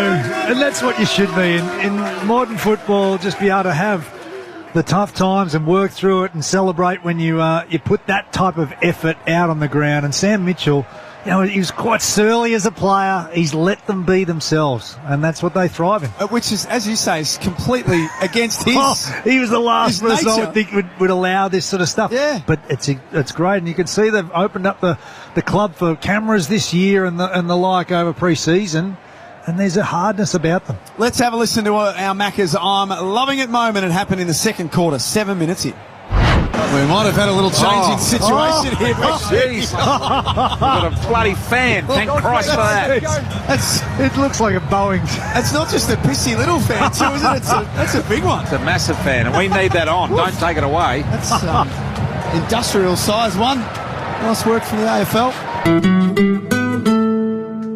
It almost blew with a sarcoptic mange off BT. Look out. Well, it was just as well because it was getting really hot and disgusting in this box. So I've got a sauna at home, Jude, and it was like sitting in the Kylan, actually. It was felt like a Luxor in here. It was very, very hot, but thankfully we got a bit of relief. So thanks to the AFL as well. Tom Barris to join us in just a few moments. There were a lot of eyes on he and Josh Battle tonight, and maybe a few doubts about how they'd work together first up. How did you see it? That's probably the hard thing around when players come into the side. It's getting that chemistry and forming that, and that takes time. They took 20 marks between Barris, Sicily and Battle this evening, and the ability for Sam Mitchell to have the weapon like Sicily and drop him and deploy him at full forward for the last part of the game, that's going to play a big part this season. That could be the single best coaching move that any coach has got at their disposal this year, to swing Sicily forward. He's such a prominent player. He's a beautiful kick of the football. He's impactful. Just don't give those dinky handballs over the top. With thanks to Bob Jane T-Mart's buy 3 get 1 free plus instant cash back on Bridgestone, Yokohama, Kumo and Pirelli. Visit bobjane.com.au today. Let's get down into the Hawthorn rooms with Justin Edwards. We are here with Tom Barras. Tom, first win at the Hawks. We've just seen you sing the song. You got a big shower. I need to ask you, did you know the words to the song? I had no idea what the words were. I have to admit, and there's a little tempo change in there that got me as well, but it's a bit of homework for me. It was a great win to start your set, and it was a game that really changed complexion halfway through. That rain, that really changed things up a lot, but you were able to handle it really well. Yeah, look, I think I have to give the credit to the midfield. They played a really predictable brand all day. It's where it's won and lost in times like that, and they just managed to get the ball forward, get territory and play a predictable game, so it made life down back very easy. Tom, it's Jude Bolton up in the box. Congratulations, mate. You've sat back the last couple of years playing for West Coast, and then you come across and join the Hawk Ball. And what did it feel from inside, the ability of this young side and the vibrance that they play with? Yeah, look, it's really a scene to behold. Mitch has got them in a position where they're playing with freedom, they're playing to their strengths, and that's what good footy is. So I tip my hat to Mitch and the coaching staff and the support staff for creating a really good environment where blokes love rocking up to work and love being themselves and love playing good footy. We marvelled at James Sicily and his ability just to fold forward just before we got on there. He's just so creative and such a leader, isn't he? Oh, he's just such a gun, You can find a million different ways to describe players, but at the end of the day, it's the eye test that is the ultimate test, and he goes down there and kicks goals and comes down back and takes intercept marks and creates play, so you just got to tip your hat to quality football, and he's one of them. Tom, you've been playing footy for a long time now. You're 29 and you've made the change, but what have you learnt about the game, I guess, in this short time you've been at Hawthorn? Look, what I've learnt or what I've relearnt is it's all about being on the same page. There's the constraints of the game are the same. The field's the same size, the ball's the same shape, there's the same amount of players. It's just about being on the same page, and if everyone knows what each other's doing, then it creates a really predictable brand, and then we all work together. So I think that's the key that this team does really well, and the coaching staff does a great job at reminding us that that's what it is. The confidence you can draw from this game. Obviously, the Swans tested it in that third term and kicked 4 straight goals, but you showed a real maturity as a team to just find the resolve and tough it out in that final term. Yeah, look, Excuse me. Like I said, our midfield did a tremendous job of playing a predictable brand. Our forwards put a lot of pressure on, and I think we held up as backs. It was nice to get Dimmer Hardwick down there for a bit of experience and an old head to create a bit of play. So I think the rain helped us to steady that momentum, and I think we got on top for the last quarter and a half. So I've got to tip my hat to the Miz. Happy to get the first one out of the way, Tom? Mate, absolutely. It's a bit nerve-wracking putting on a different jumper for the first time. You're coming across the country and, trying to play a position that you take a lot of pride in, and obviously it can be pretty daunting getting exposed down there. So I'll be happier each game, getting connection with the boys and playing my brand of footy. It's great to see you out there. You've slotted in beautifully tonight for the Hawks. Thanks for joining us on Triple M Footy. Thanks for having us, lads. Tom Barras down in the rooms for Bob Jane T-Marts. He's going to be such an important player for them. You know how hard they work to get him across to the team, and to get Battle in there as well. It's just solidified their defence. Let's have a look at your votes, Jude Bolton, please, for the Triple M VP, the first 3 votes of the year. Yeah, so there was plenty to look at from both sides. I thought the Lizard was strong at different stages, but I gave 1 vote to James Sicily. I thought his effort had 20 disposals. He took 8 marks and kicked the goal as well, deployed forward late and had some important moments. So I gave him 1 vote. I gave 2 votes to Lloyd Meek. I thought his ability just to give first use, and they got on top of the clearances. He had second highest ranking on the ground. He had 29 hit-outs as well as 2 goals, Lloyd Meek. And then number 1 ranked player on the ground, even though James Jordan went to him at the centre bounce at the second half. He kicked 3 goals for the game, which shocked James Sicily as well. But Will Day was outstanding. 3 goals, 26 disposals, 6 tackles to go with it. He was fantastic. So the Hawks have got Essendon next Friday night. You'll hear that game on Triple M Footy. That'll be a ripper at the MCG. Sydney have got Brisbane here next Saturday. Then they travel to Fremantle to play over there.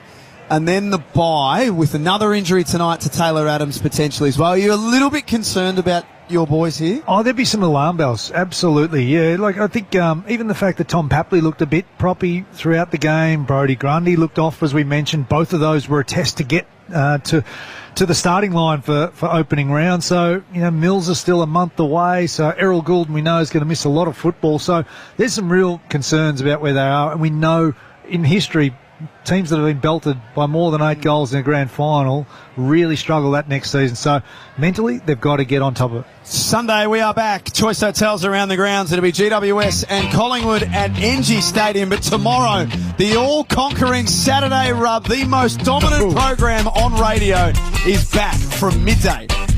Who knows what's going to happen with that lot? Billy's back. Bernie's back. JB's back, I'm pretty sure now from holidays. Yeah. The whole crew's there. Damien Barrett from midday. The boys will be locked and loaded. Jude Bolton, great work by you. Great to see you, mate. It's so good we got the fan in here for BT. We would thank BT, but he left 15 minutes ago. Thanks to Justin Edwards, to Ethan Meldrum, to George, to you, and to all of our team here at the ground, and also back in the studio. Hawthorn 1-0 to start 2025. We'll catch you tomorrow from midday for the Saturday Rub for McDonald's and Ream Hot Water. Triple M rocks footy. The Triple M Footy Review for Amy. When clangers happen, it's lucky you're with Amy. For Ream Hot Water and McDonald's. Triple M rocks footy.